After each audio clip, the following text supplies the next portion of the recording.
Hello, welcome back dear students to nucleus edu centre. चलो आज क्या पढ़ने वाले हम लोग। आज लेक्चर 8 है, चैप्टर 1 यूनिट्स एंड मेजरमेंट का। उसमें आज हम पढ़ने वाले हैं एस्टिमेशन ऑफ एरर। आपके एनसीईआरटी बुक में से वैसे तो ये टॉपिक निकल चुका है, बरोबर है, लेकिन कॉम्पिटिटिव एग्जाम के हिसाब से या तो फिर हमको पूरे 11th-12th में कुछ एमसीक्यूज गिनने हैं, कुछ कैलकुलेशन गिनने हैं परसेंटेज के, तो उसके लिए ये एक इम्पोर्टेंट टॉपिक है, तो इसको हम आज पढ़ने वाले हैं। तो बिल्कुल ध्यान रहे। और वैसे भी नॉलेज कहाँ जाने वाला है, बरोबर, सब कुछ चला जाएगा, नॉलेज नहीं जाएगा, इसलिए पढ़ लेते हैं एक बार, भले ये टॉपिक एनसीईआरटी में से निकल चुका है। चलो, सबसे पहले लेक्चर की लिंक आपके फ्रेंड्स को भेज दो कि वो भी ये लेक्चर देख पाए, बरोबर है। चलो आगे बढ़ते हैं सीधे, बिना टाइम लॉस किए। पढ़ो ध्यान से। चलो, एक्यूरेसी एंड प्रिसीजन। भाई हम क्या करने वाले हैं, हम फिजिक्स में अलग अलग फिजिकल क्वांटिटी मेजर करने वाले हैं, और फिजिक्स में क्वांटिटी मेजर करने के लिए हम कुछ एक्सपेरिमेंट करेंगे। तो एक्सपेरिमेंट में दो वर्ड्स है, एक है एक्यूरेसी और दूसरा है प्रिसीजन। तो भाई व्हाट इज द एक्यूरेसी, तो देखो मैंने डेफिनेशन लिखा है, how close the measured value is to the true value of the quantity is called accuracy, and what is the precision, up to what resolution or limit the quantity is measured is called precision। मतलब क्या, पता नहीं चला, चलो समझ लेते एक बार। मान लो कि मैं ये स्टिक है, एक वुड स्टिक है ना, उसका लेंथ मुझको मेजर करना है। तो इसके लिए मैं दो चीजें यूज करता हूं, एक बार सिंपल मीटर स्केल यूज करता हूं, और जब मीटर स्केल यूज करता हूं तो मुझको पता है कि वे जो मीटर स्केल हम लेने वाले हैं, मीटर स्केल जो हम लेने वाले हैं उस पे 0 1 2 3 4 5 1 2 3 4 5, तो ये है आपका 1 सेंटीमीटर, है ना। तो what is the minimum measurement on scale, it is 0.1 centimetre, it is the LC of metre scale. चलो मान लेते कि वर्नियर कैलिपर्स ले रहे हैं, तो भाई वर्नियर कैलिपर्स पे लिस्ट काउंट क्या होगा, तो 0.01 सेंटीमीटर। और जब हमने मीटर स्केल लेके ये वुड स्टिक की लेंथ मेजर की, तो ये आई, सपोज इसकी ओरिजिनल, इसकी ट्रू वैल्यू, भाई इसकी ट्रू वैल्यू है 8 सेंटीमीटर। कितनी है, 8 सेंटीमीटर। लेकिन जब हमने स्केल से मेजर की तो मैंने वैल्यू लिखी 7.9 सेंटीमीटर, और जब मैंने वर्नियर कैलिपर से इसको मेजर किया तो मैंने लिखा 7.87 सेंटीमीटर, बराबर है। तो मुझको एक स्टिक थी जिसकी लेंथ मेजर करनी थी, जिसकी ट्रू वैल्यू थी कितनी, 8 सेंटीमीटर। लेकिन जब मैंने उसको मीटर स्केल से मेजर किया तो मैंने ऑब्जर्वेशन लिया 7.9 सेंटीमीटर। अब जब वर्नियर कैलिपर से मैंने मेजर किया तो वो 7.87 सेंटीमीटर। तो देखो, between this two value which one is close to true value, this one. देखो दोनों के बीच का डिफरेंस है 0.1 सेंटीमीटर। कितना है, 0.1 सेंटीमीटर का। और यहां पे देखोगे तो यह है 0.13 सेंटीमीटर का। So which reading is close to its true value, it is 7.9। So 7.9 reading, this one 7.9 reading is most accurate. ये दोनों में मोर एक्यूरेट कौन है, तो एक्यूरेट है 7.9 सेंटीमीटर। लेकिन यहां पर देखो, जो 7.9 है उसमें आफ्टर डेसिमल पॉइंट हमने सिर्फ एक डिजिट लिखा, लेकिन जब वर्नियर कैलिपर से मेजर करेंगे तो आफ्टर डेसिमल पॉइंट हम 2 डिजिट लिखेंगे।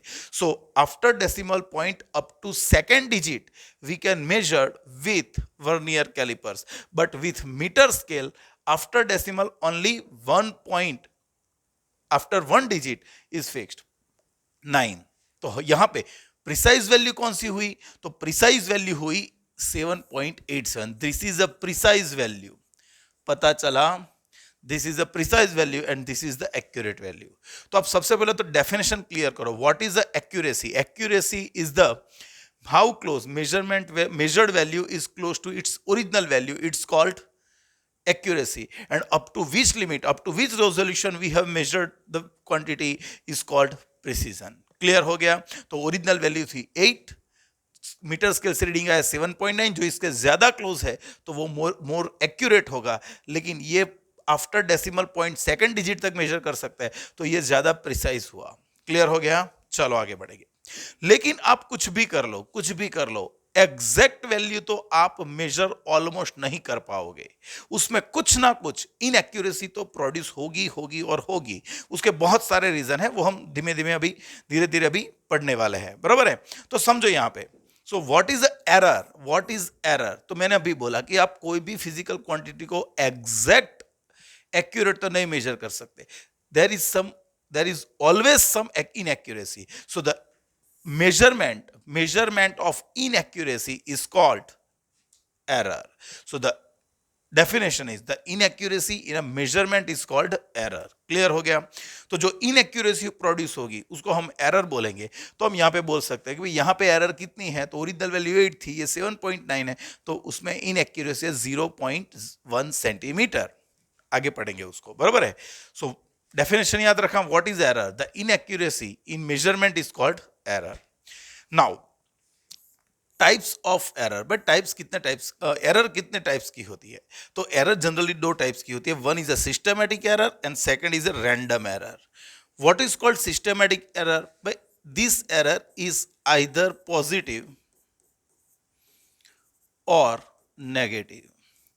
ये जो एरर है सिस्टमैटिक एरर, ये या तो पॉजिटिव हो एंटायर एक्सपेरिमेंट के ड्यूरिंग, आपका जब एक्सपेरिमेंट पूरा होगा तो पूरे एक्सपेरिमेंट में या तो एरर पॉजिटिव होगी या तो एरर नेगेटिव होगी, दोनों एक साथ, पॉजिटिव भी और नेगेटिव भी एक साथ नहीं हो सकती। ये एरर जो है उसको बोलेंगे systematic error. And what is a random error, but random error it can be both positive and negative in a same experiment. ये पॉजिटिव भी हो सकती है, नेगेटिव भी हो सकती है।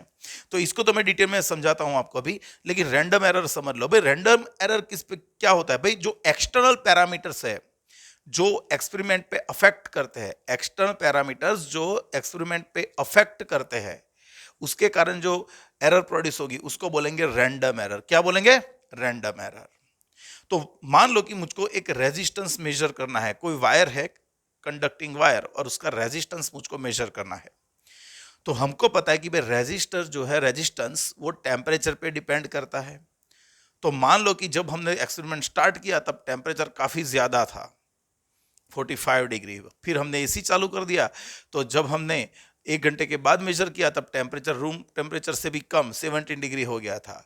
और मानो कि नॉर्मल टेम्परेचर पे उसका रेजिस्टेंस हमने मेजर किया तो वो कुछ अलग आएगा। तो समझ रहे हो आप कि टेम्परेचर पे डिपेंड कर रहा है, तो वो उसका रूम टेम्परेचर से जो रेजिस्टेंस होगा उससे ज्यादा भी हो सकता है, कम भी हो सकता है। सही है ना? तो वो हम कंट्रोल नहीं कर सकते, दे आर एक्सटर्नल पैरामीटर्स, बरोबर। तो उसके कारण जो एरर प्रोड्यूस होगी वो इधर पॉजिटिव भी होगी, जो एक्सपेरिमेंट है उसके ड्यूरिंग पॉजिटिव भी हो सकती है, नेगेटिव भी हो सकती है, दोनों एक साथ एक ही एक्सपेरिमेंट में हो सकती है। Such errors are called random error. लेकिन सिस्टमैटिक एरर क्या है, वह सिस्टमैटिक एरर पॉजिटिव होगी तो पॉजिटिव ही रहेगी पूरे एक्सपेरिमेंट में, नेगेटिव है तो नेगेटिव ही रहेगी। एक एग्जांपल मैं अभी समझाता हूं आपको, लेकिन यहां पर देख लेते कि what are the reason, what are the sources for evolution of systematic error. तो चलो ये भी देख लेते हैं, some sources of systematic error. तो उसमें सबसे पहला है इंस्ट्रूमेंटल एरर। क्या है इंस्ट्रूमेंटल, भाई जो एक्सपेरिमेंट आप कर रहे हो उसमें आपने जो इंस्ट्रूमेंट यूज किया है अभी वही डिफेक्टिव है, उसी में एरर है, तो आप कितनी भी और मेजर करोगे वो आप गलत ही मेजर करोगे। चलो एक एग्जांपल देके चलता हूं। मान लो कि मुझको मेरा वेट करना है ना? तो मैं क्या करा, मैंने एक वेटिंग मशीन ले आया, मैं वेइंग मशीन ले आया बाहर से, और उस पे मैं खड़ा नहीं हूं, भाई कोई भी उस पे वेट है ही नहीं, उस पे वेट नहीं है तो उसका रीडिंग क्या होना चाहिए, 0 होना चाहिए, है कि नहीं? उस पे कुछ वेट नहीं रखा है तो उसका रीडिंग 0 होना चाहिए। लेकिन वो वेइंग मशीन भले उस पे वेट नहीं रखा है, फिर भी जो वेइंग मशीन है उसका जो डायल जो पॉइंटर है वो 0 की जगह पे, मान लो कि ये 0 होता है, 1 2 3 4 ऐसे आता जाएगा, है ना? जैसे ऊपर कोई खड़ा रहेगा ये घूमेगा और उसका वेट बताएगा। तो पॉइंटर एग्जैक्ट यहां पे होना चाहिए, कब होना चाहिए, उस पे वेट नहीं है तो। लेकिन मान लो कि वो बता रहा है ऑलरेडी 2, उस पे कोई भी नहीं खड़ा है फिर भी वो बता रहा है 2, समझो? उसको 0 एरर बोलते हैं। क्या बोलते हैं? 0 एरर। 0 वेट होगा तो रीडिंग 0 होना चाहिए, लेकिन यहां पर भले वेट नहीं है, जीरो है वेट, फिर भी वो ऑलरेडी 2 डिवीजन डिफ्लेक्शन बता रहा है, मतलब 2 kg बता रहा है। अभी मैं उस पर खड़ा हो गया, और वेट आया 73 kg, तो क्या वो सही है? नहीं भाई। क्यों? क्योंकि उस पे ऑलरेडी कोई नहीं खड़ा था, तब भी 2 डिवीजन बता रहा था, और जब मैं उस पे खड़ा रहा तो उसने 73 kg बताया। तो 73 ऑब्जर्वेशन जो आया, it is not the right answer, उसमें कुछ एरर है। कितनी एरर है? +2 kg, है ना? क्योंकि उसको एक्चुअली में, मेरा एक्चुअली वेट क्या होगा? 71 kg, लेकिन उसने ऑलरेडी 2 बता रखा था, इसलिए यहां पे वो ज्यादा बताएगा। तो कोई भी आदमी जब इसी वेइंग मशीन से मेजर करेगा तो वो अपना वेट ऑलवेज 2 kg ज्यादा ही मेजर करेगा। उल्टा भी हो सकता है कि मान लो कि ये वेइंग मशीन, हम दूसरा वेइंग मशीन लाए, वो ऐसा है कि जीरो की जगह पे यहां पे पॉइंटर बता रहा है, पीछे 3 kg बता रहा है, पीछे। और फिर से मैं खड़ा रह गया वेइंग मशीन पे और मेरा वेट मैंने नोट किया 73 kg, क्या अभी वो सही है? नहीं, उसने 3 kg कम बताया। क्यों कम बताया? क्योंकि जब 0 डिजिट था उसका रीडिंग, तब वो ऑलरेडी पीछे 3 kg बता रहा था। तो जब आप उस पर खड़े रह जाओ तो उसका स्टार्टिंग पॉइंट 0 से नहीं, -3 से स्टार्ट होगा। तो ये जो एरर होगी उसको बोलेंगे इंस्ट्रूमेंटल एरर। तो आप वो जीरो एरर या कुछ इंस्ट्रूमेंटल एरर है उसको आप रिमूव कर सकते हो, बराबर है। मान लो कि मुझको पता है कि इसमें पॉजिटिव एरर है, मैं नहीं खड़ा था फिर भी वो 2 kg बता रहा था, +2 kg, तो मैं फाइनल रीडिंग में से वो पॉजिटिव एरर जो थी, जीरो एरर, उसको मैं माइनस कर दूंगा। या तो फिर उल्टा सोचो कि भाई ऑलरेडी -3 था वेट, मैं खड़ा रहा, 73 kg वेट आया, मैंने नोट किया, लेकिन मुझको पता था कि वो ऑलरेडी -3 से स्टार्ट कर रहा है, तो वो जो माइनस एरर है वो अंदर मैं ऐड कर दूंगा, तो मेरा ओरिजिनल वेट में नोट करूंगा 76 kg। क्लियर हो गया? ओके, तो एक इंस्ट्रूमेंटल एरर होगा। दूसरा क्या होगा भाई? दूसरा होगा personal error. What is a personal error? भाई एक्सपेरिमेंट अलग अलग लोग करेंगे, अलग अलग एक्सपेरिमेंट लेंगे, इंडिविजुअल पे डिपेंड करता है कि वो कैसे एक्सपेरिमेंट करता है। तो वो हिसाब में, वो हिसाब से भी आप जब रीडिंग लोगे तो अलग अलग इंडिविजुअल अलग अलग रीडिंग लेंगे, तो वहां पर जो आएगा वो पर्सनल एरर होगा।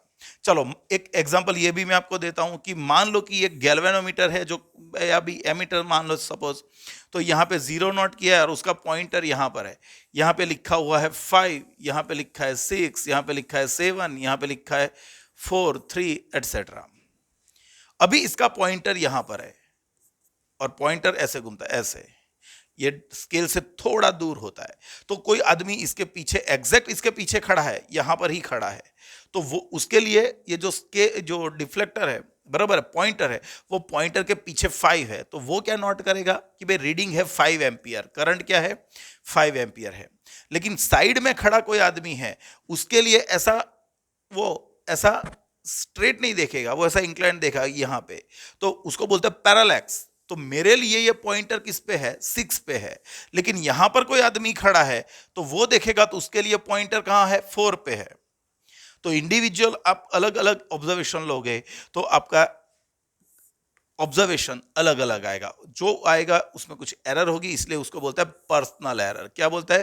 Personal error. थर्ड इज भाई error due to the imperfection in experiment technique. भाई आपने एक्सपेरिमेंट तो किया, लेकिन अलग अलग प्रोसीजर आपने यूज की, तो डिफरेंट प्रोसीजर यूज करोगे तो आपका रीडिंग ऑब्वियसली कुछ अलग अलग आएगा।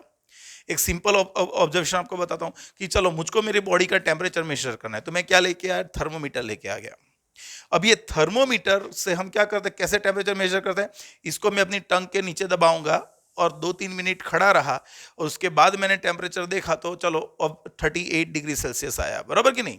लेकिन मान लो कि कोई, हम ये थर्मोमीटर को टंग के नीचे यहां पे दबाएंगे और मैं सिर्फ 15 सेकंड में बाहर ले लूंगा, तो रीडिंग क्या उतना ही आएगा? नहीं। मान लो कि ये टंग को, पता है हम जो फीवर आता है या बुखार आता है तो कैसे मेजर करते हैं? हाँ भाई, ऐसे टच करके, ऐसे करके कि इसको बुखार आया, तो मैं एक काम करता हूँ, थर्मोमीटर ऐसे टच कराऊंगा और मेजर करूंगा कि भाई कितना बुखार है। कर सकते हैं क्या? नहीं कर सकते। कुछ लोग ऐसे भी पीठ में दबाते हैं, बराबर ना, तो वो भी अलग आएगा। तो आपकी प्रोसीजर क्या है उसके हिसाब से आपके रीडिंग अलग अलग हो सकते हैं। तो वो जो एरर आएगी वो प्रोसीजर के, एक टेक्निक के कारण आएगी। क्लियर हो गया? तो सिस्टमेटिक एरर प्रोड्यूस होने के लिए मेन 3 रीजन है, एक इंस्ट्रूमेंटल एरर, एक पर्सनल एरर और एक प्रोसीजर की एरर, टेक्निक की एरर। बराबर है। आप ठीक से ध्यान रख के करेंगे तो ये एरर्स आप रिमूव कर सकते हो। और दूसरी एरर जो हमने पढ़ी वो कौन थी? Random error. तो इतना तो आपको बेसिक नॉलेज होना चाहिए कि एरर प्रोड्यूस कैसे होती है। बरोबर है। अभी हम आगे जाएंगे और आगे पढ़ने वाले हैं कि भाई एरर को एक्सपेरिमेंटली काउंट कैसे करेंगे, एरर को कैलकुलेशन कैसे करेंगे, उसका एस्टिमेशन कैसे लगाएंगे। बराबर है। तो ध्यान रखो, अभी मोस्ट इंपॉर्टेंट अभी यहां से स्टार्ट हो रहा है, बिल्कुल ध्यान रखना। Experimental value of physical quantity and the estimation of error.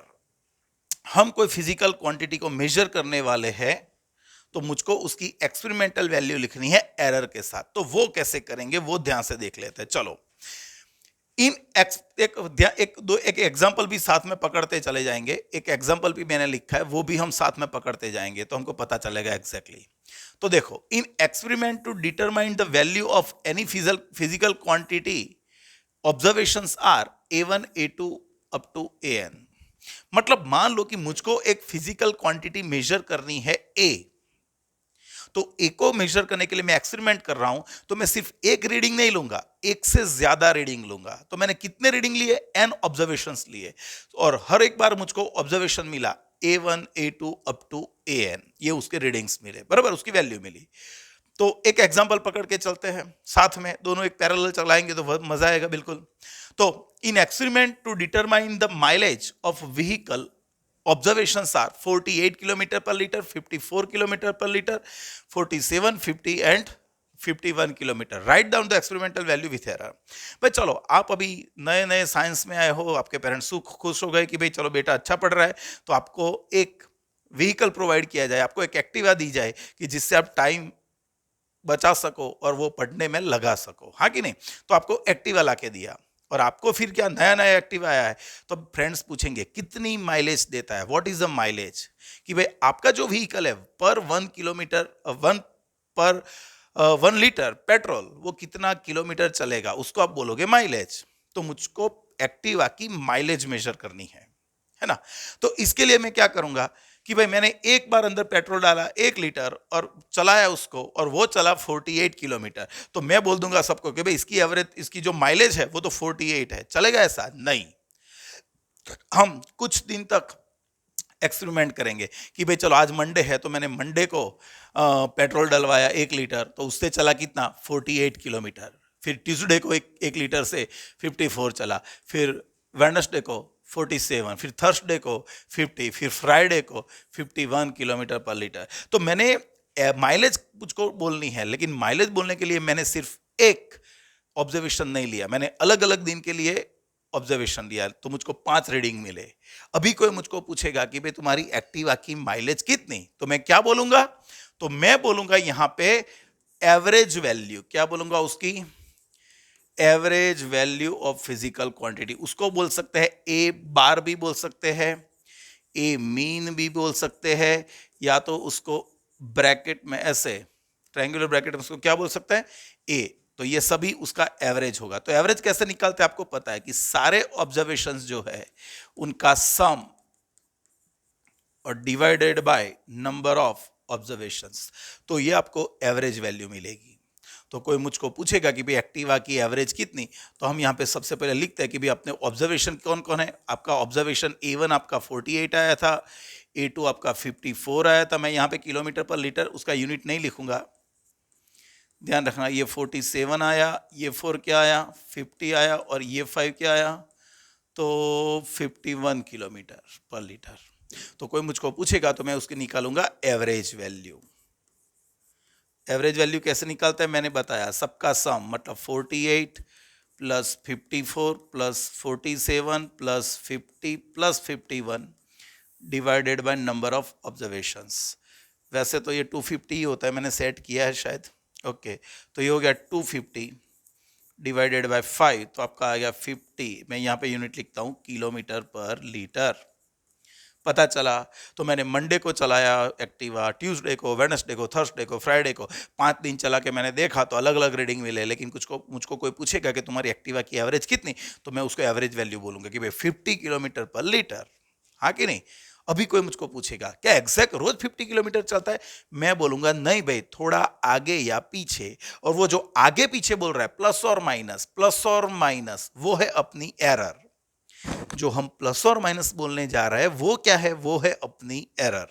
तो यहां पर देखो, तो एरर कैसे निकालेंगे? अभी तो हम निकालने जा रहे हैं यहां पे absolute error. Absolute error of each reading.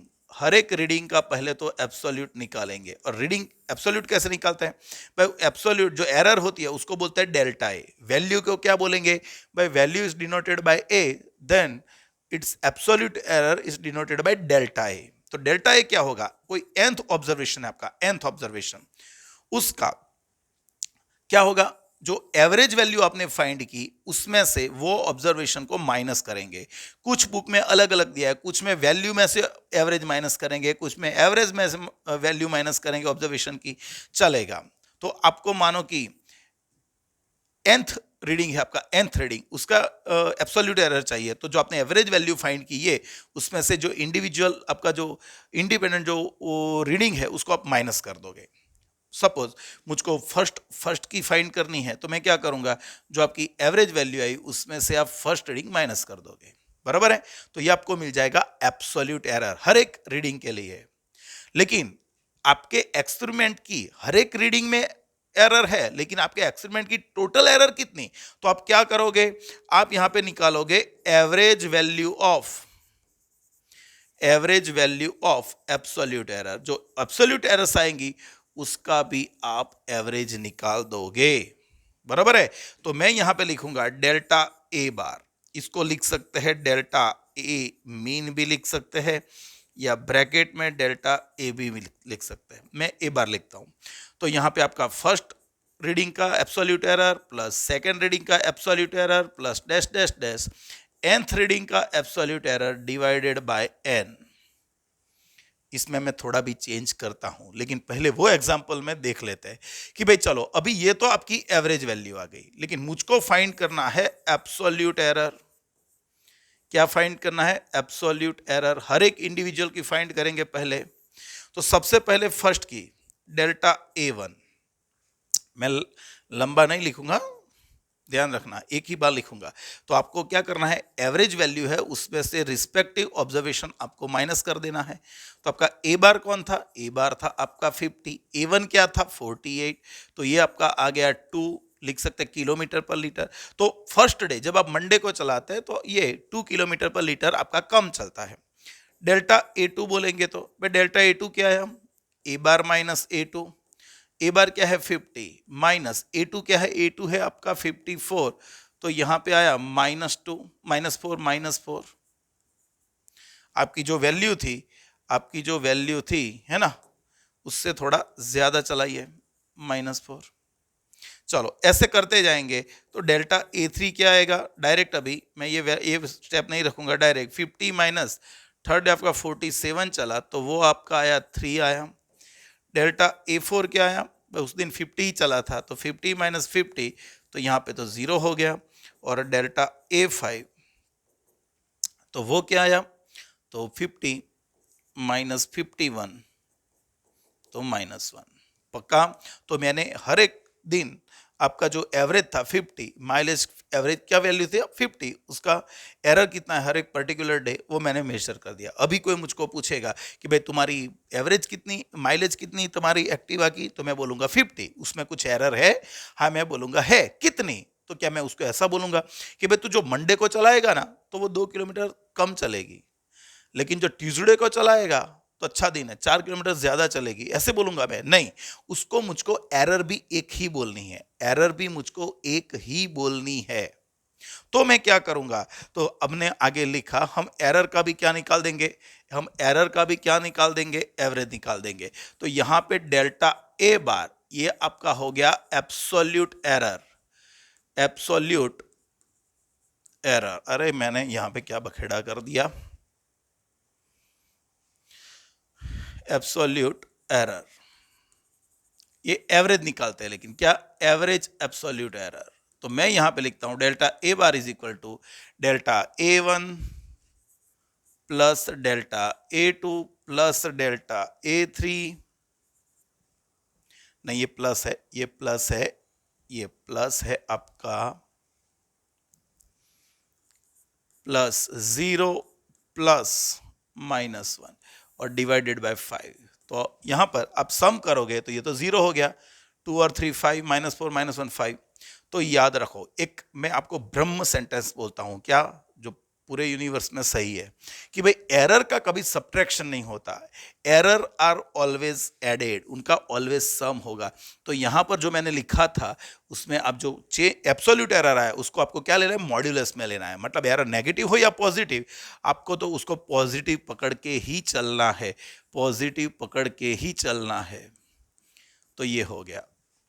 तो डेल्टा ए बार क्या होगा आपका भाई 2 4 6 और ये हो गया 10 डिवाइडेड बाय 5, तो ये अभी हो गया 2 किलोमीटर पर लीटर।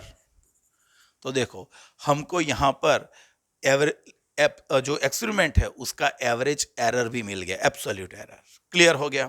तो what is the experimental value, तो एक्सपेरिमेंटल वैल्यू क्या है भाई, एक्सपेरिमेंटल वैल्यू ऑफ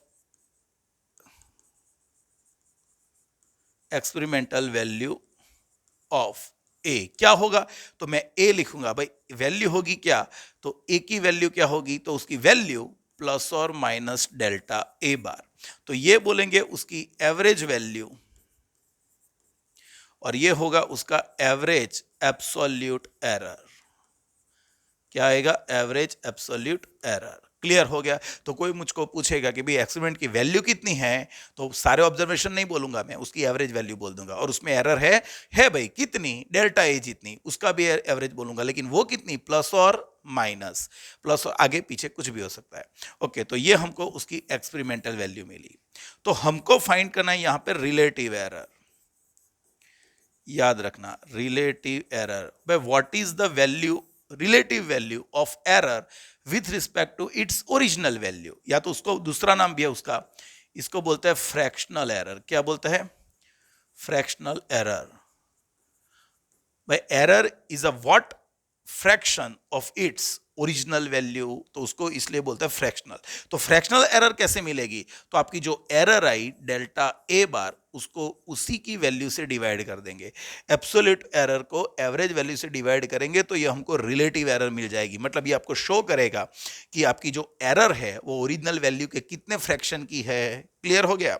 और उसको मल्टीप्लाई बाय 100 कर देंगे, मल्टीप्लाई बाय 100 कर देंगे तो आपको मिल जाएगा परसेंटेज एरर। और परसेंटेज एरर में रिलेटिव एरर या फ्रैक्शनल एरर को 100 से हम मल्टीप्लाई कर देंगे तो ये आपको मिल जाएगा परसेंटेज एरर।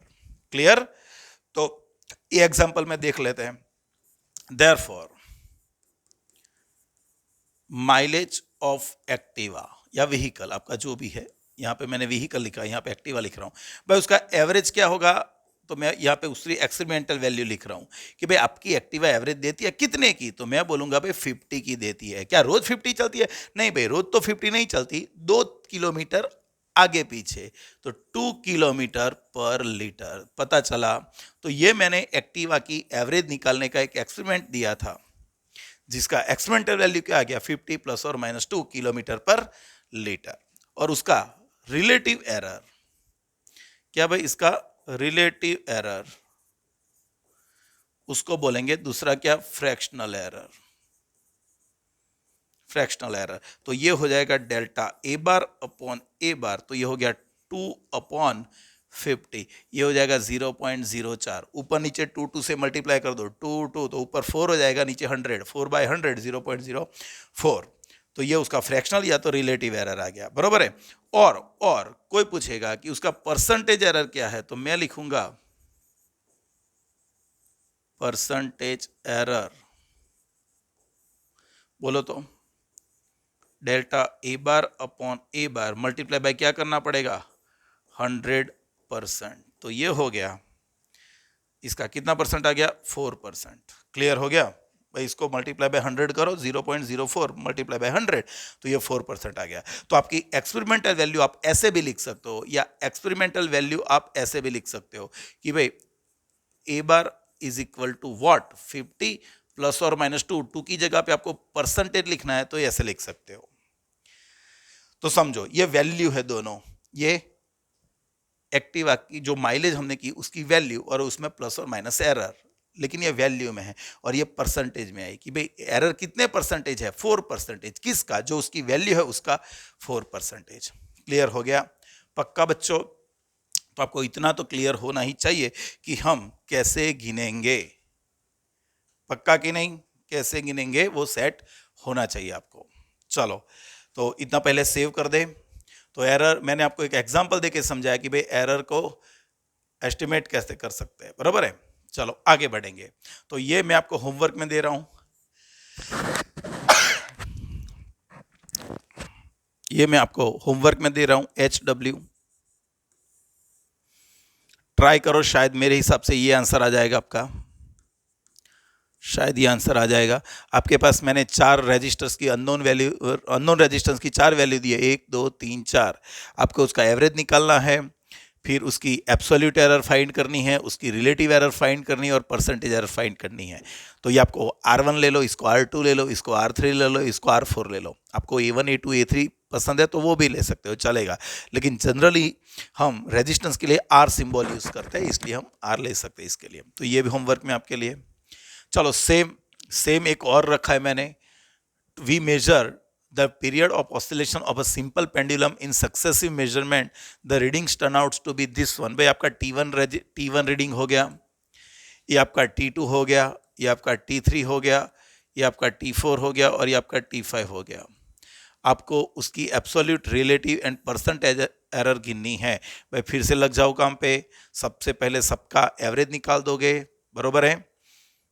तो एवरेज आपको शायद 2 पॉइंट समथिंग मिल ही जाएगा। जो मिलेगा उसमें से 2.52 मिलेगा शायद मेरे हिसाब से, है ना। तो सब में से माइनस करोगे, फिर आपको एब्सोल्यूट एरर मिलेगा, परसेंटेज एरर और रिलेटिव एरर और फिर परसेंटेज एरर मिलेगा। ये भी आपको होमवर्क में करना है। कैसे करेंगे? तो आप इससे थोड़ा ज्ञान ले सकते हो, मैंने समझाया आपको कैसे करते हैं, बरोबर है। चलो आगे बढ़े। चलो, now what is a combination of error and combination of error in subtraction and addition। एक सिंपल चीज समझाता हूं मैं कि चलो मैं कोई फिजिकल क्वांटिटी ए मेजर कर रहा हूं, फिजिकल क्वांटिटी ए मेजर कर रहा हूं एक्सपेरिमेंटली। तो क्या मुझको ए की वैल्यू एग्जैक्ट मिलेगी? तो अभी हमने पढ़ा कि कोई भी वैल्यू हम एक्सपेरिमेंटली मेजर करेंगे तो एग्जैक्ट तो नहीं मिलेगी, उसमें कुछ एरर होगी। तो चलो मैंने ए वैल्यू मेजर की, ए वैल्यू, तो ए की वैल्यू है ए और उसमें एरर है प्लस और माइनस डेल्टा ए, बराबर है। तो मैंने कोई फिजिकल क्वांटिटी मेजर किया, क्या? ए। तो ए की वैल्यू एग्जैक्ट नहीं मिली, उसकी कुछ वैल्यू एवरेज मिली और बाद उसमें कुछ प्लस और माइनस एरर है। सिमिलरली मैंने बी क्वांटिटी मेजर की, उसमें भी कुछ वैल्यू होगी और उसमें भी कुछ एरर होगी। तो हमने एक एग्जांपल देके चलता हूं कि मान लो कि मुझको एक प्लेग्राउंड है, ये प्लेग्राउंड का मुझको एरिया मेजर करना है या तो उसका पैरामीटर मुझको मेजर करना है। तो मैं क्या करूंगा? सबसे पहले मैं उसकी लेंथ मेजर करूंगा, है ना। तो मैं उसकी लेंथ मेजर करूंगा तो इसको बोलेंगे L।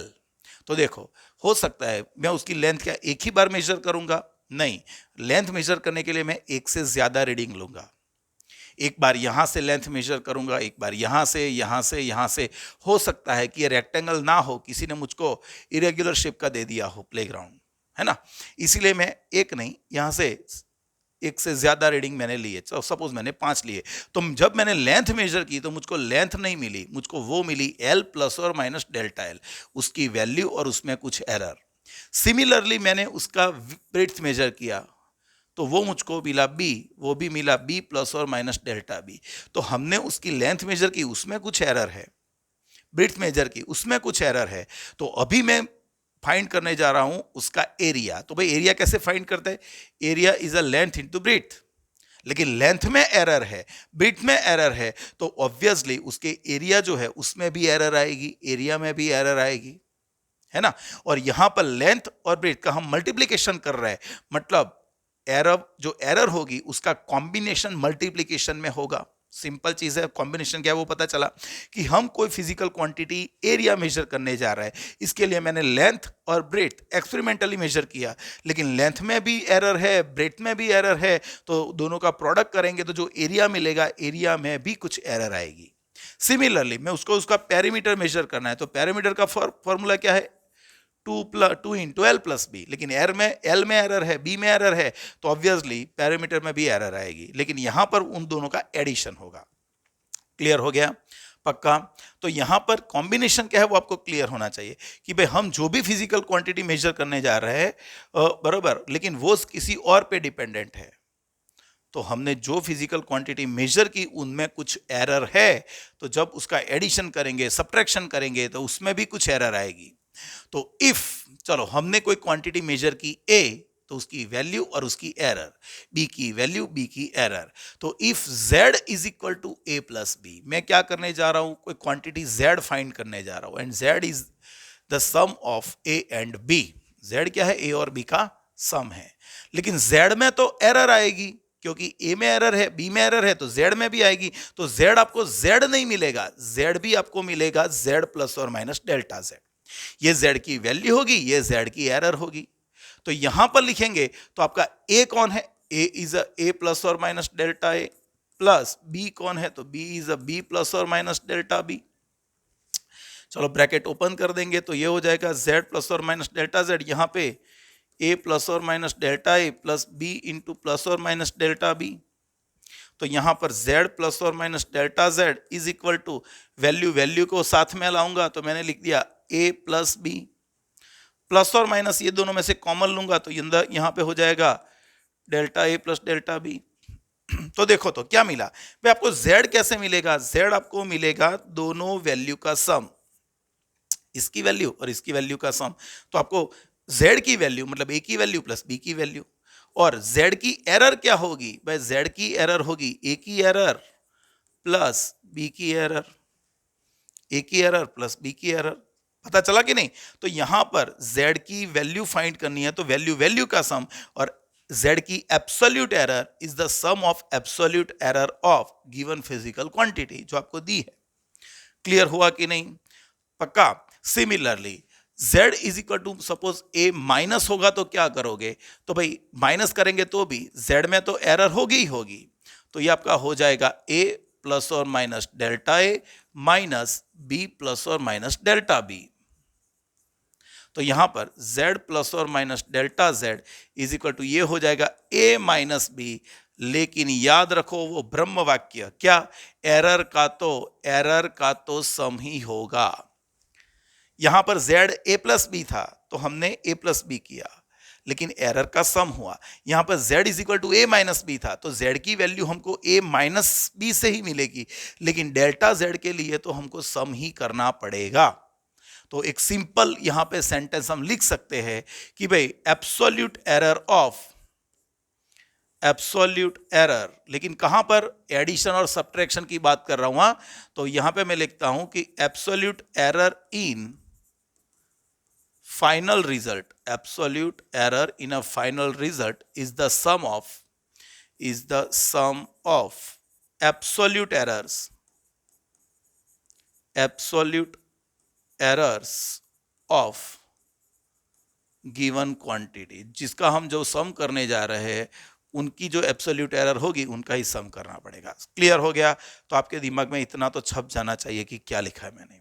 तो एडिशन और सब्ट्रैक्शन में वैल्यू का सम, वैल्यू का डिफरेंस, लेकिन एरर जो होगी एब्सोल्यूट एरर वो तो सम से ही मिलेगी। तो एक एग्जांपल पकड़ के चलते हैं कि if a is equal to this, तो आपका ये कौन हो गया a, और ये हो गया आपका डेल्टा a, ये आपका b हो गया और ये हो गया आपका डेल्टा b। आपको फाइंड करना है a प्लस बी और a माइनस बी। तो let z is equal to a plus B. तो आपको z नहीं मिलेगा, z क्या मिलेगा, z प्लस और माइनस डेल्टा z मिलेगा। तो इसमें a प्लस बी करना है तो a प्लस बी प्लस और minus delta a plus delta b, value का सम, एरर का सम। तो डेल्टा a प्लस बी ये हो गया 5 प्लस b क्या है आपके पास 3 प्लस और माइनस ये हो गया 0.2 प्लस 0.1, तो आपका ये आ जाएगा 8 प्लस और माइनस 0.3, जो भी यूनिट है मीटर है तो मीटर लिखेंगे। क्लियर हो गया। तो ये आपने दोनों का एडिशन किया। मान लो कि आपको सब्ट्रैक्शन करना है तो मैं यहां पे लेता हूं कि भाई z is equal to a minus B, तो क्या करेंगे, तो z आपको z नहीं मिलेगा, z प्लस और माइनस डेल्टा से। तो ये वैल्यू है तो वैल्यू डिफरेंस में तो हम लेंगे a माइनस बी, तो वैल्यू वैल्यू का सब्ट्रैक्शन, लेकिन प्लस और माइनस लिखेंगे delta a plus delta b। तो z प्लस और minus delta z is equal to a minus B. तो यहां पर था 5 माइनस 3, वैल्यू वैल्यू का हमने क्या किया, सब्ट्रैक्शन किया, लेकिन एरर का तो क्या होगा, सम ही होगा, 0.2 प्लस 0.1, तो ये आपका हो जाएगा 2 प्लस और माइनस 0.3। सही है, तो आपको क्लियर होना चाहिए कि भाई एडिशन और सब्ट्रैक्शन में क्या करना है, पक्का। तो याद रखना, गलती ना हो जाए। नेक्स्ट देखो, ये भी एग्जांपल, ये होमवर्क में करना है आपको, होमवर्क में करो।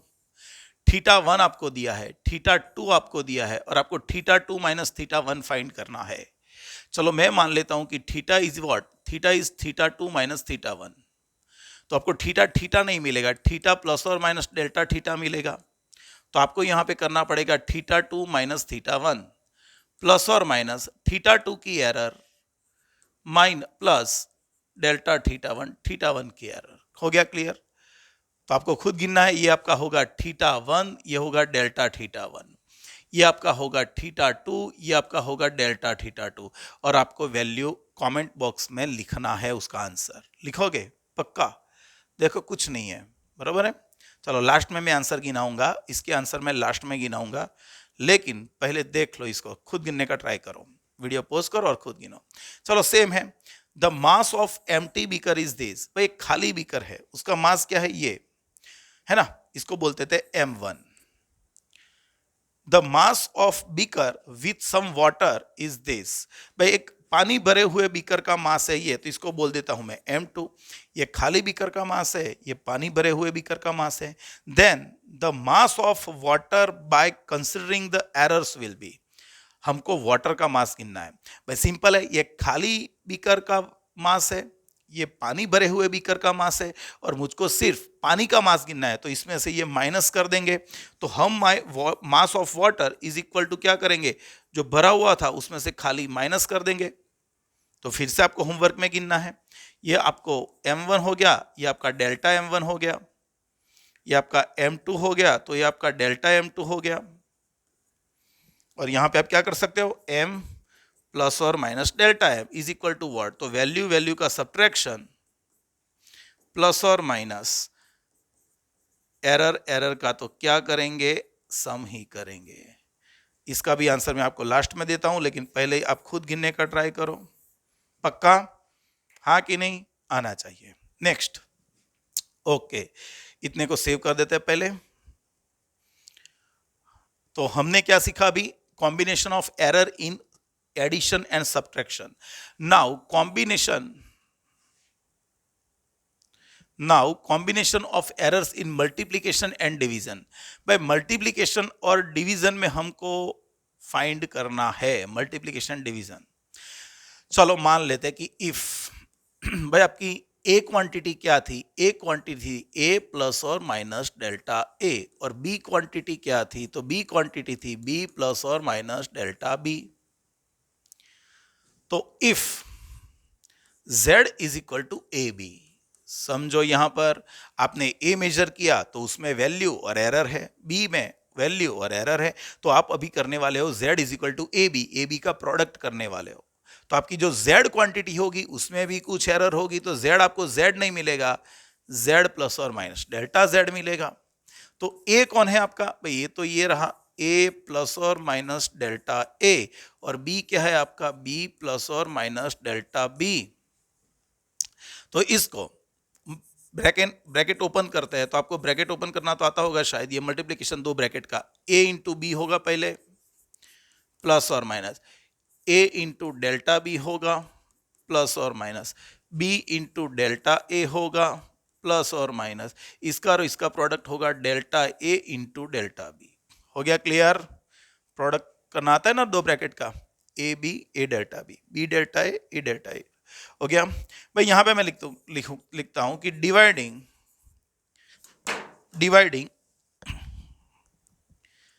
Bye z at LHS and by A B at R H S. भाई मैं लेफ्ट हैंड साइड पे इक्वेशन को लेफ्ट हैंड साइड से z से डिवाइड करता हूं और आर एच एस साइड में ए बी से डिवाइड करता हूं। चलेगा। क्यों ए बी से डिवाइड करेंगे बच्चों? क्योंकि आपको पता है कि z ए बी के बराबर ही होगा, बराबर है। क्योंकि भाई एक सिंपल इक्वेशन है, मैं एल एच एस पे 10 से मल्टीप्लाई करूं, एल एच एस पे 10 से मल्टीप्लाई करूं या डिवाइड करूं, और आर एच एस पे 5 इंटू 2 से मल्टीप्लाई करूं या डिवाइड करूं, क्या फर्क पड़ता है? 10 इज इक्वल टू 5 इंटू 2, तो दोनों सेम ही है। तो यहां पर मैं z से मल्टीप्लाई करूंगा तो ये z बाय z मतलब हो गया 1 प्लस और माइनस, ये हो गया आपका डेल्टा z अपॉन z। यहां पे ए बी तो ये निकल जाएगा मतलब 1 हो गया, ए बी तो ये हो गया डेल्टा b अपॉन b हो गया, ए बी बी बी गया तो यहां पे प्लस और minus delta a upon delta a आ गया, डेल्टा a अपॉन a आ गया।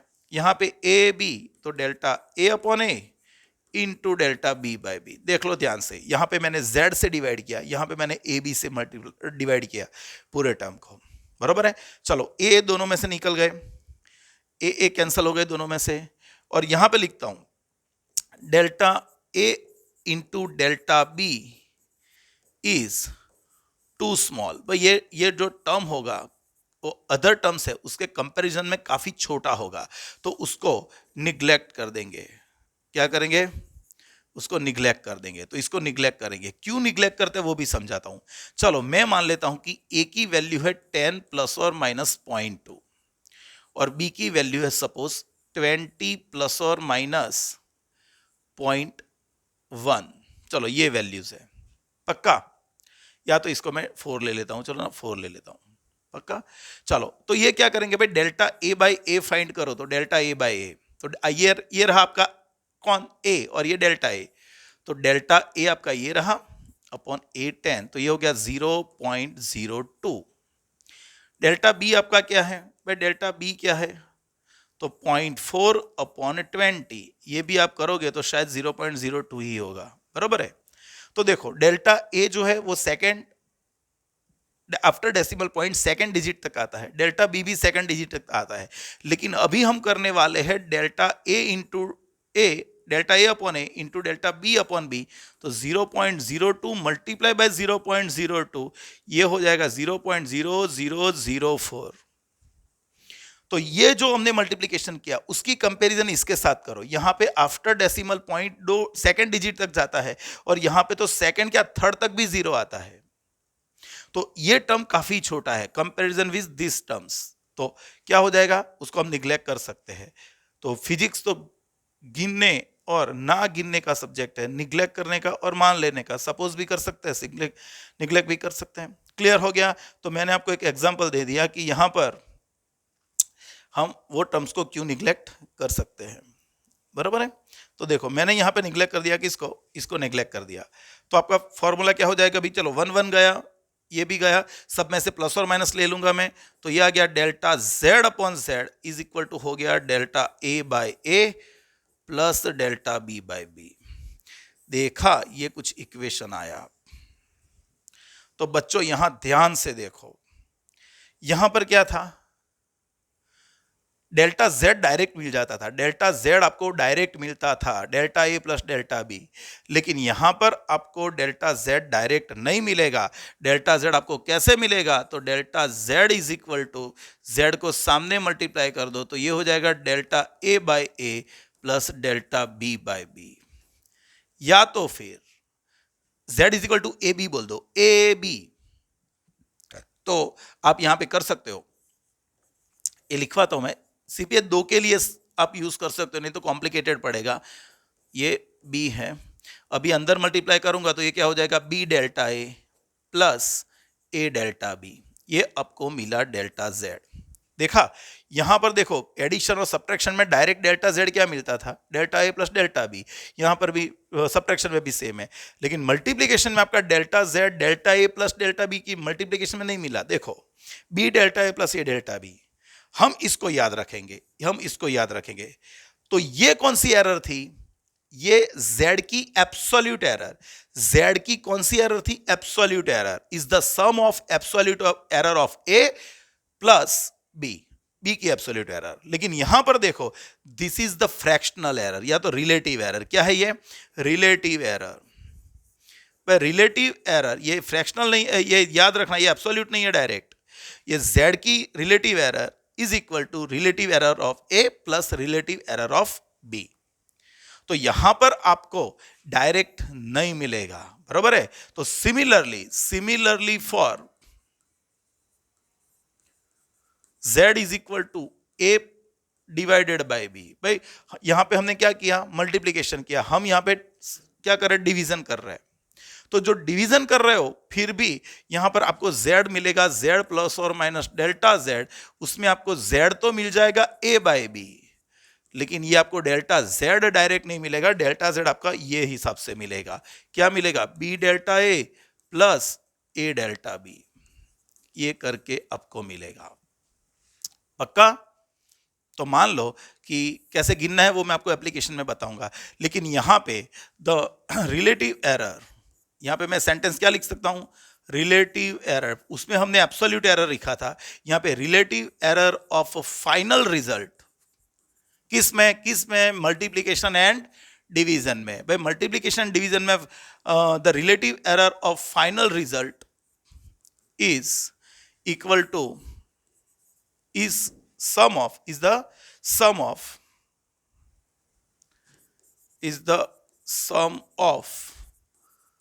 relative errors of given quantities। जो quantities है उनके बराबर होगा। क्लियर हो गया बच्चों? पक्का?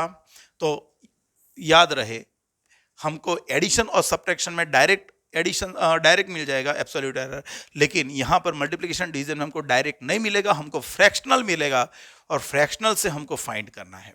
हो गया क्लियर? पक्का बच्चों? चलो अब इसकी एप्लीकेशन में आपको समझाऊंगा तो आपको बिल्कुल फटाफट क्लियर हो ही जाएगा। एक और चीज भी यहां पे देख लेते हैं। देखो अभी ये आपकी कौन सी एरर आ गई? ये आपकी आ गई फ्रैक्शनल एरर। तो एक काम करते हैं, ये आपकी फ्रैक्शनल एरर है।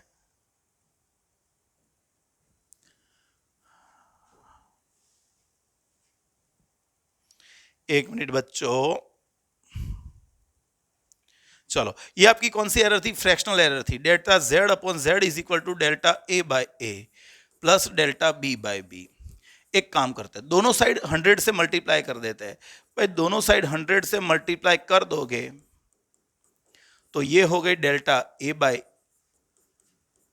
a इंटू 100%, और ये हो गया delta b by b multiply by 100 और बाहर लिख दिया परसेंट। तो ये क्या हो गया? देखो ये z की relative error is the sum of relative errors of a and b। तो साथ ही में हमने 100 से मल्टीप्लाई कर दिया, तो z की परसेंटेज एरर, a की परसेंटेज एरर प्लस b की परसेंटेज एरर। हो गया क्लियर? तो मल्टीप्लिकेशन और डिवीजन में आपको डायरेक्ट एब्सोल्यूट एरर नहीं मिलेगी, आपको रिलेटिव फाइंड करनी पड़ेगी, बराबर है? हाँ, आपको डायरेक्ट ये मेथड से आप रिलेटिव या परसेंटेज फाइंड कर सकते हो। अभी इसकी एप्लीकेशन दूंगा, आप समझ जाओगे।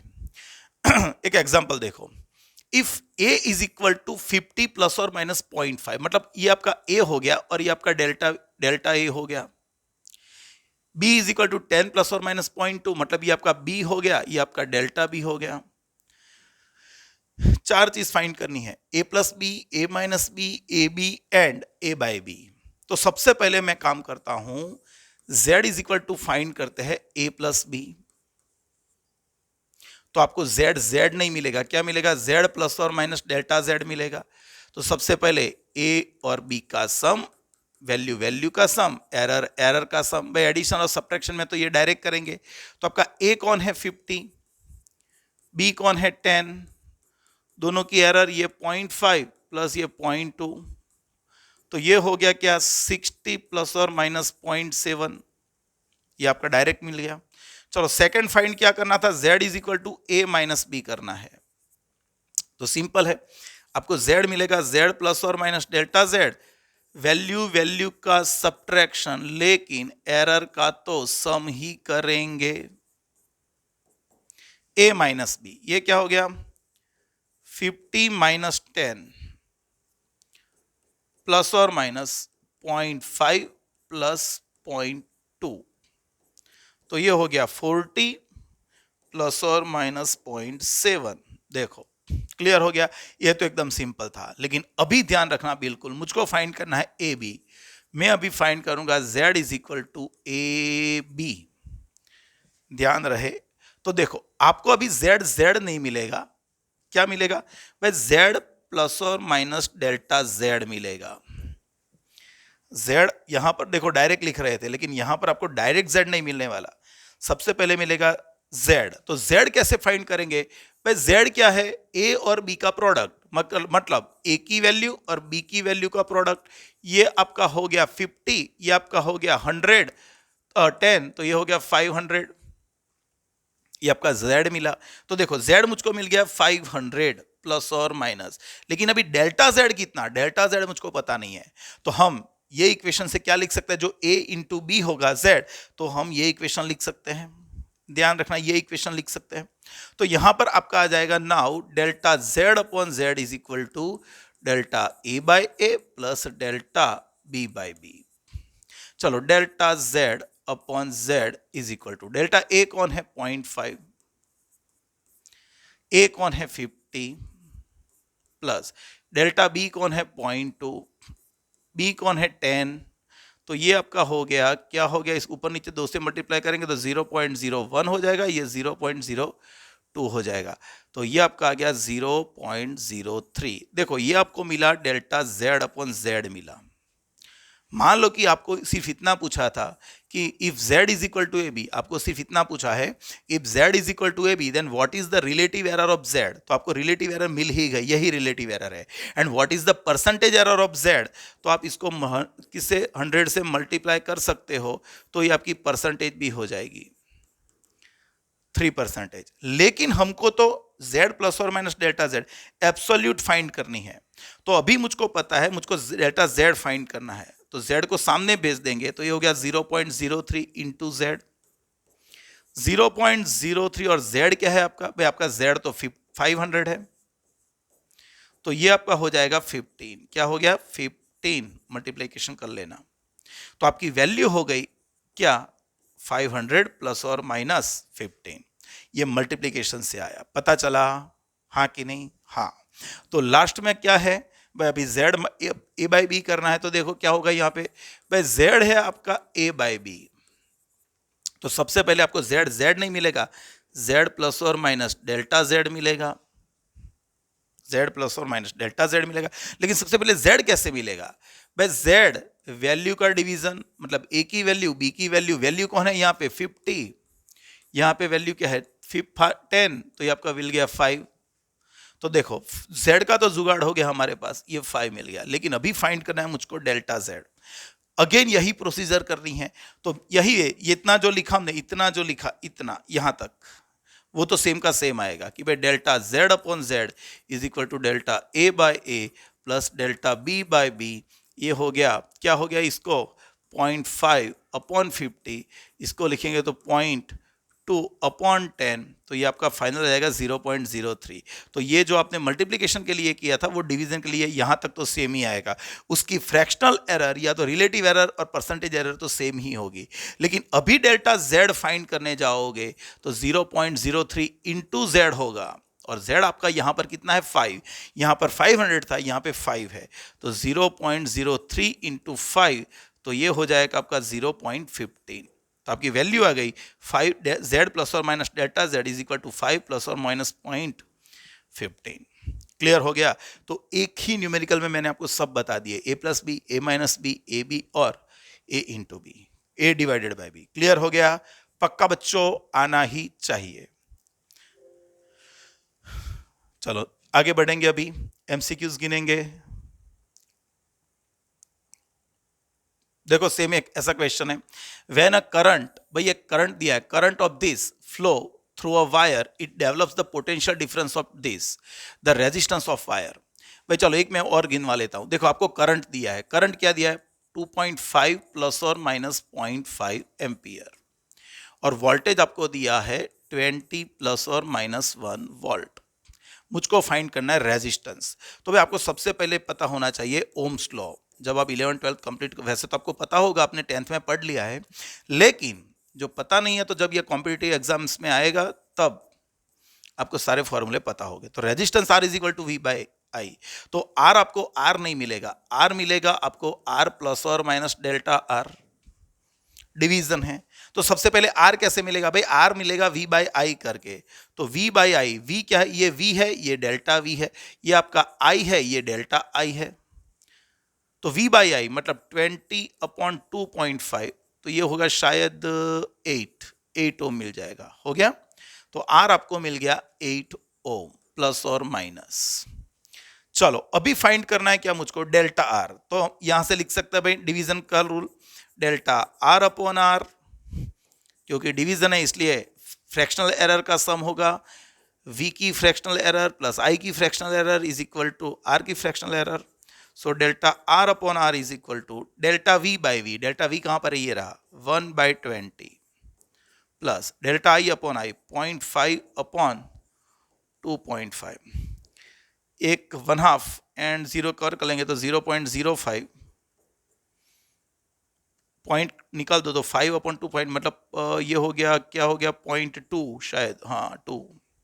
तो यहां पर आ गया आपका delta R upon R is equal to 0.25। मानो कि आपको परसेंटेज एरर पूछी है तो मल्टीप्लाई बाय 100 कर दो, यही परसेंटेज हो गई। लेकिन हमको तो डेल्टा R फाइंड करना है, डेल्टा R, तो 0.25 इंटू R हमने ऑलरेडी फाइंड कर लिया है, कितना 8। तो आपका डेल्टा R आ गया 2 ओम। तो आपकी वैल्यू क्या आ गई, ये रही, कहां पर है ऐसी, ओके। तो answer is in A. Clear बच्चों, पक्का क्लियर हो जाना चाहिए। नेक्स्ट देखो, सेम क्वेश्चन है, सेम क्वेश्चन, इसको होमवर्क में गिनो, होमवर्क में गिनो और कमेंट बॉक्स में मुझको आंसर दो कि क्या आएगा। सेम क्वेश्चन है, कोई चेंज नहीं है। नेक्स्ट देखो, और एक है, लेंथ मैंने आपको दी है भाई, लेंथ आपकी ये रही L और ये उसकी delta L error, and the breadth मैंने आपको दी है B और ये आपकी डेल्टा B उसकी error. Find the area of playground with error. आपको पता होना चाहिए कि एरिया क्या होता है, लेंथ इंटू ब्रीथ। तो मुझको ए नहीं मिलेगा, क्या मिलेगा, A प्लस और माइनस डेल्टा A मिलेगा। गिन के देता हूं, बराबर, ये मैं नहीं गिनवाने वाला, ये आपको खुद करना है, ये मैं गिनवा देता हूं। चलो, तो सबसे पहले तो एरिया की वैल्यू फाइंड करो। तो इसका वैल्यू क्या है 40, इसकी वैल्यू क्या है 20, तो आपको एरिया मिल गया 800। अभी आपको फाइंड करना है डेल्टा ए, तो डायरेक्ट तो नहीं मिलेगा, delta A by is equal to delta L by L plus delta B by B. Delta L कौन है 0.2 अपॉन एल कौन है 40 प्लस यहां पर क्या है 0.2 अपॉन 20। भाई मैंने बराबर लिखा तो बराबर ही लिखा है। चलो यहां पे ठीक से देखें तो क्या हो जाएगा, ये हो जाएगा 0.005 शायद, पक्का। देखो पॉइंट नीचे ला देते थे, 2/400 मतलब 1/200 मतलब 0.5 और 2 0 और कवर करने होंगे, बरोबर है। यहाँ पे एक काम करते हैं, ऊपर नीचे 5 से मल्टीप्लाई कर देंगे तो 0.01 आएगा शायद, 0.01, यस सही है। तो ये जो 0.015, चेक कर लेना कैलकुलेटर से, शायद मैं गलत भी हो सकता हूँ, सर भी गलत हो सकते हैं। तो ये आपको फ्रैक्शनल एरर मिली, लेकिन मुझको तो डेल्टा ए चाहिए। तो व्हाट इज डेल्टा ए, भाई delta A is equal to 0.015 into A की वैल्यू क्या है आपके पास, ए की वैल्यू क्या है, तो ये तो आपने ऑलरेडी 800 फाइंड कर दिया था। तो मैं यहाँ पे 2 पॉइंट कवर कर देता हूँ, तो ये हो जाएगा शायद 12। तो आपका एरिया आ गया ए प्लस और माइनस डेल्टा ए, तो एरिया की वैल्यू कितनी 800, उसमें एरर कितनी प्लस और माइनस 12 और ये मीटर स्क्वायर हो गया, पक्का। तो ये आपको आना ही चाहिए। नेक्स्ट, नाउ इतना सेव कर लूं पहले मैं एक बार,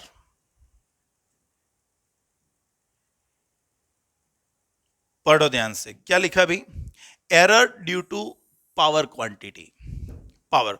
अभी हमने z के लिए क्या लिखा देखो, तो z is equal to A B था, तो हमने यहां पे लिखा delta z upon z is equal to हो गया delta a by A plus delta b by B. लिखा कि नहीं लिखा हमने ऐसा भी, बराबर है। तो अभी सोचो कि if z is equal to क्या है, ए स्क्वायर है। ए स्क्वायर मतलब हम क्या लिख सकते हैं, ए इंटू ए लिख सकते हैं कि नहीं।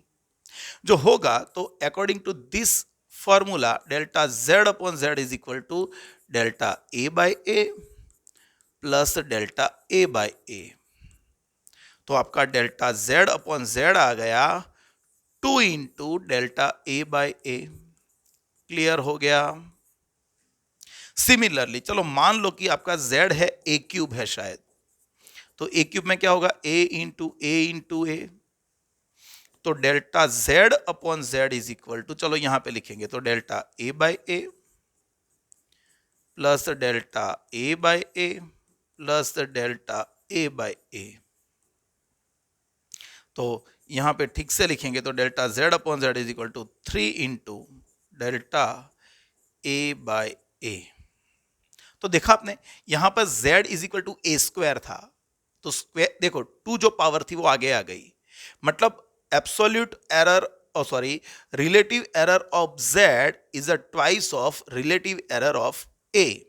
यहां पर क्यूब था, z इज इक्वल टू ए का क्यूब, तो z की रिलेटिव एरर a की रिलेटिव एरर की पावर के टाइम्स हो गई, पावर 3 टाइम था तो ये 3 टाइम्स हो गई। तो सपोज मैं मान लेता हूं यहां पे कि if z is equal to A raise to N, z क्या है, ए रेस टू एन, तो हम लिख सकते हैं कि z की relative error is a n times, power multiplication में आ जाएगा, पावर प्रोडक्ट में आ जाएगा a की रिलेटिव एरर, मगर a की जो रिलेटिव या फ्रैक्शनल एरर आएगी उससे n टाइम्स आपकी z की एरर हो जाएगी। तो यहां पर मैं दोनों साइड, ये है, ये कौन सी एरर आई, रिलेटिव एरर आई, लेकिन जो मैं दोनों साइड 100 से मल्टीप्लाई कर दूंगा तो क्या होगा, मैं 100 से मल्टीप्लाई कर दूंगा तो n, ये हो गई a की परसेंटेज एरर, क्या हो गई, a की परसेंटेज एरर। क्लियर हो गया। तो पावर में जो क्वांटिटी है, कोई क्वांटिटी है उसका पावर है, तो उसमें जो एरर होगी तो जो क्वांटिटी उससे बन रही है उसमें error, relative error n times repeat हो जाएगी। बराबर है, तो आपको ये क्लियर होना चाहिए, ये रिलेटिव है, ये परसेंटेज, बराबर है, ये तो सिंपल आपको क्लियर होगा। चलो यहां पर मैं एक एग्जांपल और देता हूं, एक एग्जांपल आपको पता चल जाएगा शायद। इफ परसेंटेज एरर लिखता हूं, percentage error in radius is 3%, भाई रेडियस 3% ऑफ स्फीयर, स्फीयर की जो रेडियस है, स्फीयर की जो रेडियस है उसमें कितनी एरर है, 3%। So error, what is the percentage error इन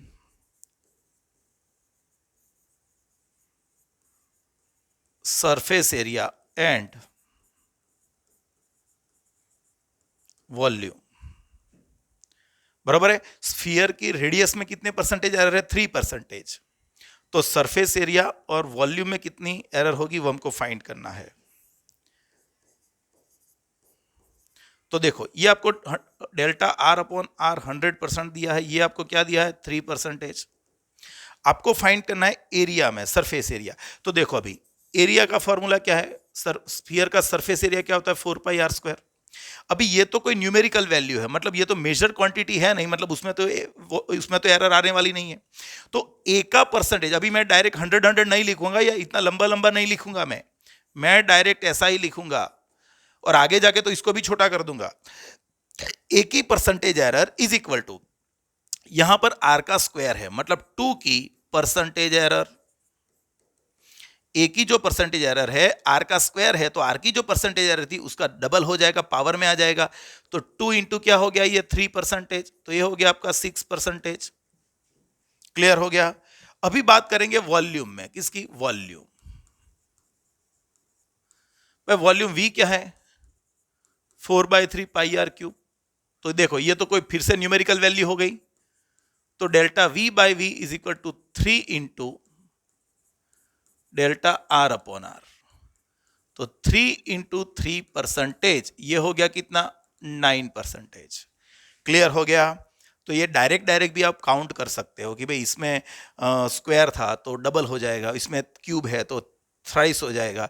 ये आपको क्लियर होना चाहिए, पक्का। तो इससे मैं आपको एक फॉर्मूला लिखवाता हूं। चलो मान लेते हैं कि कोई फिजिकल क्वांटिटी है जेड। जेड किसकी बनी है? कोई फिजिकल क्वांटिटी ए की पी पावर की, बी क्वांटिटी है उसके क्यू पावर की, सी क्वांटिटी है उसकी सी पावर आर पावर की, सी क्वांटिटी है उसका कितना पावर है? आर पावर है, ऐसा मान लो आर पावर है। और जो डी क्वांटिटी है उसका एस्थ रूट। अभी एस्थ रूट का मतलब क्या? यहां पे 2 लिखूंगा तो स्क्वायर रूट, 3 लिखूंगा तो क्यूब रूट, 4 लिखूंगा तो फोर्थ रूट। वैसे ही मैंने एस लिखा, एस कोई न्यूमेरिकल वैल्यू है तो उतना रूट हो जाएगा। तो इसको ठीक से लिखेंगे तो क्या होगा भाई? ए की पी पावर, बी की क्यू पावर, सी की माइनस आर पावर और डी की -1/s पावर। डी की क्या है? -1/s पावर, है ना? ये ध्यान रखो अभी। तो ये मैंने ठीक से लिखा भाई, पी ए की पी पावर ऊपर है, बी की क्यू पावर ऊपर है, सी की आर नीचे है तो ऊपर ले गया तो वो -r हो गया, और डी की -1/s मैंने ये लिखा, बरोबर है। अभी यहां पे हमने क्या पढ़ा कि भाई जो पावर होगा तो रिलेटिव एरर उसका जो यहां पे कंट्रीब्यूशन होगा वो n टाइम्स हो जाएगा। z के रिलेटिव एरर में a का कंट्रीब्यूशन जो है रिलेटिव एरर का वो n टाइम्स हो जाएगा। और मानो कि यहां पे प्रोडक्ट में है तो वो सम होता जाएगा। तो यहां पर आप क्या देख सकते हो कि भाई z is equal to this, तो z की relative error delta z upon z। अब ये सबको भूल जाओ, ये सबको भूल जाओ, या ये सबको भूल जाओ। ए की पी पावर है, मतलब ए की जो रिलेटिव एरर आएगी उसका p टाइम्स होगा ए का कंट्रीब्यूशन। चलो इसका तो खत्म हो गया, लेकिन ये उसके प्रोडक्ट में है, जो प्रोडक्ट में है तो हम ऐड करते जाएंगे तो प्लस बी के कारण, भाई बी की जो रिलेटिव एरर थी उसका कंट्रीब्यूशन क्या होगा जेड के लिए? क्यू टाइम्स हो जाएगा। यहां पर लिखेंगे सी का, भाई सी का रिलेटिव एरर होगा डेल्टा सी बाय सी, और उसका कंट्रीब्यूशन क्या होगा? उसके पावर के टाइम, लेकिन उसका पावर तो नेगेटिव है तो यहां पे -r नहीं आएगा, भले ये नीचे लिखा है इसलिए मैंने ये टर्म लिखा ऊपर माइनस पावर की, भले माइनस पावर है आपको उसको प्लस ही रखना है। एरर का ऑलवेज एडिशन ही होगा, एरर का ऑलवेज सम ही होगा। और प्लस जो डी का एरर होगा डेल्टा डी बाई डी, उसका कंट्रीब्यूशन होगा 1/s टाइम। हो गया क्लियर? तो देखो ये मिल गया relative error, P into delta A upon A, Q into delta B by B, R into delta C by C, और ये 1/s पावर है तो 1/s पावर है तो इसको लिखेंगे आगे मल्टीप्लीकेशन में 1/s into delta D by D. तो ये Z की रिलेटिव एरर आ गई, और इसको 100 से मल्टीप्लाई कर देंगे तो ये परसेंटेज हो जाएगी। तो डेल्टा Z अपॉन Z के percentage is equal to P into delta A by A के percentage plus Q into delta B by B के percentage plus R into delta C by C के percentage plus 1/s delta D by D के percentage. अभी मैं इसको इतना लंबा इतना भी नहीं लिखूंगा, वैसे तो परसेंटेज एरर ऐसे शो करते हैं 100 से, लेकिन अभी तो हम डिस्क्रिप्टिव लिखने वाले, क्या हम बोर्ड की एग्जाम में डिस्क्रिप्टिव लिखेंगे? नहीं, हम तो एमसीक्यू गिनने वाला है, तो इसमें इतना लंबा लिखने का क्या टाइम। मैं तो डायरेक्ट ऐसे ही लिखूंगा, z के percentage is equal to p into A के percentage plus q into B के percentage plus r into C के percentage plus s into D के परसेंटेज। क्लियर हो गया? तो मैं ऐसे ही फॉर्मूला लिखूंगा। क्लियर? पक्का? तो आपको क्लियर होना चाहिए ये। चलो आगे बढ़ेंगे। अभी थियरी तो ऑलमोस्ट सारी खत्म हो गया, लेकिन एमसीक्यूज अभी काफी पिटारे में भरे हुए हैं मैंने, तो 1 बाय 1 एमसीक्यू सॉल्व करते जाएंगे। पढ़ो ध्यान से।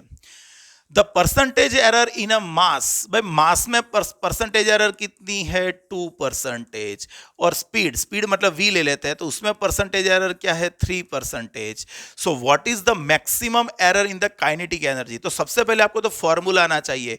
सबसे पहले क्या आना चाहिए? फॉर्मूला आना चाहिए। So we know that kinetic energy K is equal to what, भाई K का फॉर्मूला है 1/2 mv²। तो मैं यहां पे डायरेक्ट लिखूंगा, वैसे एक बार लिख देता हूं, चलो डेल्टा K बाई के का परसेंटेज इज इक्वल टू, ये तो न्यूमेरिकल वैल्यू है, तो डेल्टा M बाई एम के percentage plus 2 into delta V by V के परसेंटेज। तो डेल्टा M अपॉन M क्या है, 2% plus 2 into delta V by V क्या है, 3%। तो ये हो गया 8%, हो गया, 2 3 जा 6 और 2 8। तो यहां पे आपको आंसर आ जाएगा आपका 8%। क्लियर हो गया? ओके, नेक्स्ट पढ़ो ध्यान से। In experiment to determine the density of the cube, the percentage error of the measurement of mass is this. भाई मास का परसेंटेज एरर क्या है, 0.26%। And the percentage error in the measurement of length, भाई length की percentage error क्या है, 0.38%। What will be the percentage error in the determination of its density. तो भाई सबसे पहले देखो, मुझको डेंसिटी पूछा है, तो मैं डेंसिटी का फॉर्मूला पहले मुझको पता होना चाहिए। तो density is equal to mass upon volume. तो यहां पर हम क्या कर सकते हैं कि भाई क्या लिख सकते हैं, रो के percentage is equal to M के परसेंटेज प्लस वी के परसेंटेज। अरे बच्चों, लेकिन हमको वॉल्यूम तो दिया नहीं है, हमको तो लेंथ दी है। तो आपको जो क्वांटिटी नोन है उसमें कन्वर्ट करो। मास आपको पता है तो मास रखना है, वॉल्यूम को कन्वर्ट करना पड़ेगा एल क्यूब में। क्यों एल क्यूब में कन्वर्ट करेंगे, क्योंकि हमको वॉल्यूम पता नहीं है, वॉल्यूम का परसेंटेज पता नहीं है, लेंथ का पता है। तो मैंने इसको कन्वर्ट कर दिया यहां पे। तो अभी यहां पे क्या होगा, चलो अभी यहां पे क्या होगा, तो plus 3 into L percentage. Clear हो गया, मास का परसेंटेज प्लस 3 इंटू एल का परसेंटेज। 3 मास क्या है 0.26% प्लस 3 इंटू लेंथ क्या है 0.38%। ये हो जाएगा 0.26% प्लस ये हो जाएगा 1.14%, शायद 9 10 24 बरोबर है। तो ये हो गया 1.40%। कहां पर ऐसा आंसर, तो आपको आंसर मिल जाएगा बी। सही है, सही है। आगे पढ़ो। The dimension formula of the physical quantity z is this. भाई z का क्वांटिटी का फॉर्मूला क्या है, M A L B T minus C. Minus C से क्या फर्क पड़ता है। The percentage error in measurement of length, mass, length and time are. भाई ये मास के परसेंटेज है, ये लेंथ के परसेंटेज है और ये टाइम के परसेंटेज है ना। तो परसेंटेज एरर ऑफ z, भाई z का परसेंट डायरेक्ट गिनो, तो अभी समझाया मैंने। भाई z का, अभी मैं डेल्टा z अपॉन z नहीं लिखूंगा, डायरेक्ट z का percentage is equal to m, इसका पावर a है तो a मल्टीप्लीकेशन में आ जाएगा m का परसेंटेज प्लस b आगे आ जाएगा l का परसेंटेज, c आगे आएगा, माइनस c नहीं आएगा, c ही आएगा t परसेंटेज। एरर का सम ही होता है, आगे c रह गया, ये c। तो a इंटू m का परसेंटेज क्या है अल्फा, प्लस बी का परसेंटेज क्या है बीटा, टी का परसेंटेज क्या है गामा, ये सबका मिला के परसेंटेज हो गया। तो कहां पर है ऐसा answer, A alpha plus B beta plus C gamma. तो आपका आंसर आ जाएगा सी। देखो आपको गुमराह करने के लिए यहां पे माइनस रखा है, लेकिन याद रखो एरर का ऑलवेज एडिशन ही होगा। एरर का ऑलवेज क्या होगा, एडिशन ही होगा, तो आपको गलती ना हो जाए। Next, the quantity x is measured this. भाई x क्वांटिटी किसकी बनी है, m की 1 पावर, l की 3 पावर, t की -2 पावर। m l t में परसेंटेज एरर है। भाई ये है m का परसेंटेज, ये है l का परसेंटेज, ये है t का परसेंटेज। तो x की परसेंटेज एरर डायरेक्ट m का percentage error is equal to, ये पावर मल्टीप्लिकेशन में आ जाएगी, मतलब m के परसेंटेज प्लस 3 इंटू एल के परसेंटेज, इसका पावर एल के मल्टीप्लिकेशन में आ गया। और भले यहां पे माइनस है, आपको तो 2 ही करना है।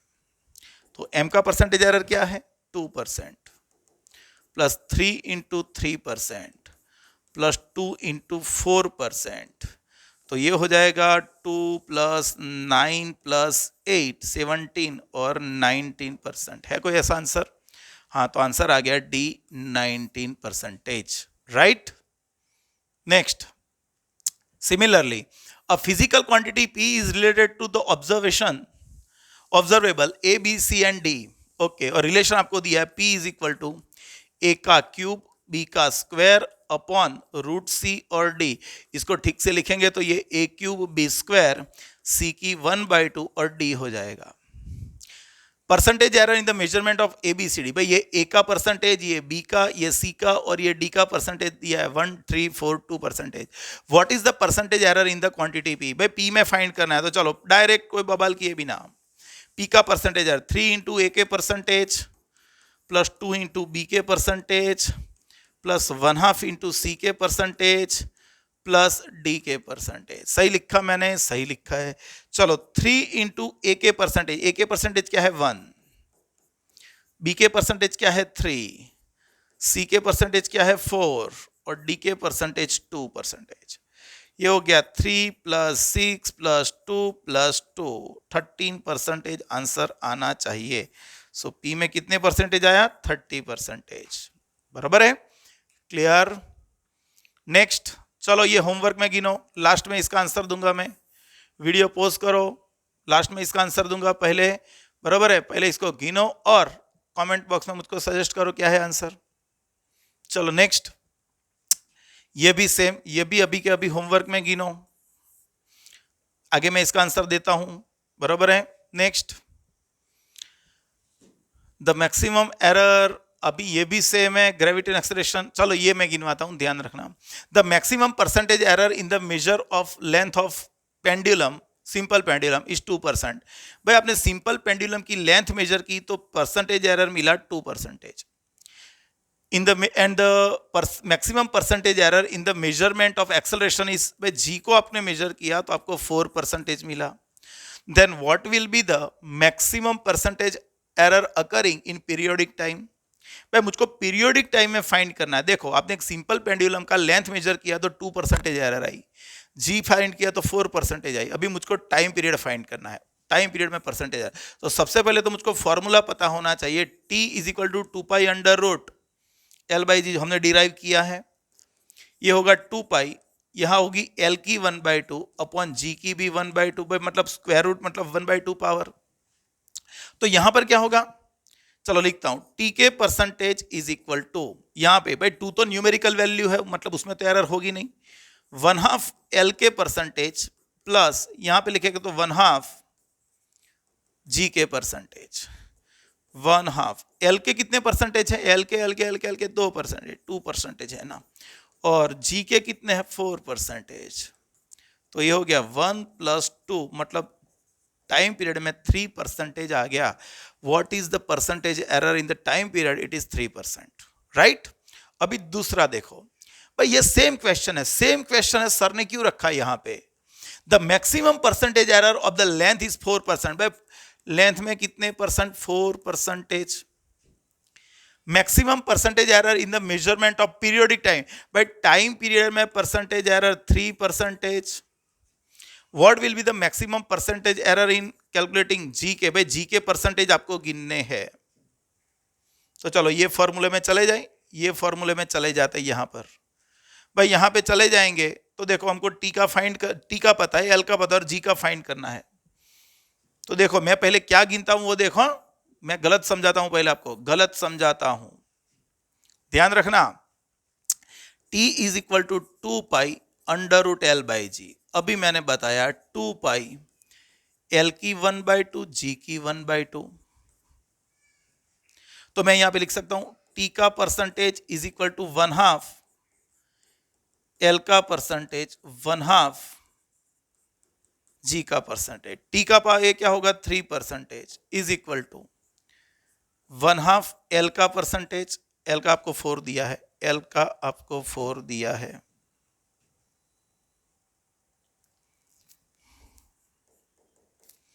प्लस 1/2 इंटू जी के परसेंटेज आपको फाइंड करना है। 2 सामने मल्टीप्लाई कर देंगे तो 6%, एलसीएम निकाल के 4% प्लस जी के परसेंटेज, तो जी के परसेंटेज कितने आए, भाई जी के परसेंटेज आए 2%, सही। तो आपका आंसर ये होगा, ये नहीं है, ये गलत है। भले आपने ये गिना, ये सारा इक्वेशन जो है वो गलत है। क्यों भाई, बोलो अभी मैंने क्या बोला, याद रखो। आपको ऐसे नहीं करना है, हम मैथ्स नहीं पढ़ रहे हैं कि ऑपोजिट आएगा तो प्लस आए होगा माइनस होएगा, हम पढ़ रहे हैं अभी फिजिक्स, और उसमें एरर आर ऑलवेज एडेड। तो इसको कैसे गिनेंगे भाई, आपको यहाँ पे गिनना है तो डायरेक्ट हो जाएगा। ये 4 भले इस साइड आएगा, 4 भले इस साइड आएगा, लेकिन उसको नेगेटिव नहीं लेना है, उसको पॉजिटिव ही लेना है। तो आपका आंसर 6 + 4 मतलब 10% आ जाएगा। यही सही आंसर है। लेकिन मैं आपको कैलकुलेशन बताता हूं। t is equal to 2π√L/g। आपने एक्सपेरिमेंटली क्या मेजर किया? आपने एक्सपेरिमेंटली L मेजर किया और t मेजर किया, और आप फिर मेजर करने जा रहे हो g। तो जिसको मेजर करना है उसको सब्जेक्ट बनाओ पहले। तो इसको मैं स्क्वायर कर देता हूं दोनों साइड। पर दोनों साइड स्क्वायर कर दिया तो ये हो गया t² is equal to 4π² L/g। तो g आपका हो गया 4π² L/t²। तो अभी यहां पे लिख सकते हैं कि भाई जी की error is equal to L की परसेंट, ये तो न्यूमेरिकल वैल्यू है, एल की percentage error plus 2 into T की परसेंटेज एरर। एल में कितने परसेंटेज है? एल में कितने परसेंटेज? तो ये बोल रहे हैं कि 4% है, प्लस टी में कितने परसेंटेज है? टी में 3% है, तो ये होगी 10%। देखो पता चला। तो ऐसे मैथमेटिकली नहीं गिनना है आपको, जिसका भी एरर चाहिए उसको सबसे पहले सब्जेक्ट बनाओ और फिर एरर लिखो तो गलती नहीं होगी। या तो फिर आपको आता है तो कोई प्रॉब्लम नहीं, ये 4 भले इस साइड आए लेकिन उसको नेगेटिव नहीं करना है, उसको पॉजिटिव ही रखना है। मतलब देखो 2 आंसर दिया भी था, कई लोग ऐसे गिनेंगे और आंसर आ जाएगा तो लिख के आ जाएंगे कि भैया यही सही आई है, सही आंसर है, लेकिन होगा नहीं। याद रखो, error are always added. Clear हो गया? पक्का? तो इतना तो पहले मैं सेव कर देता हूं। नेक्स्ट,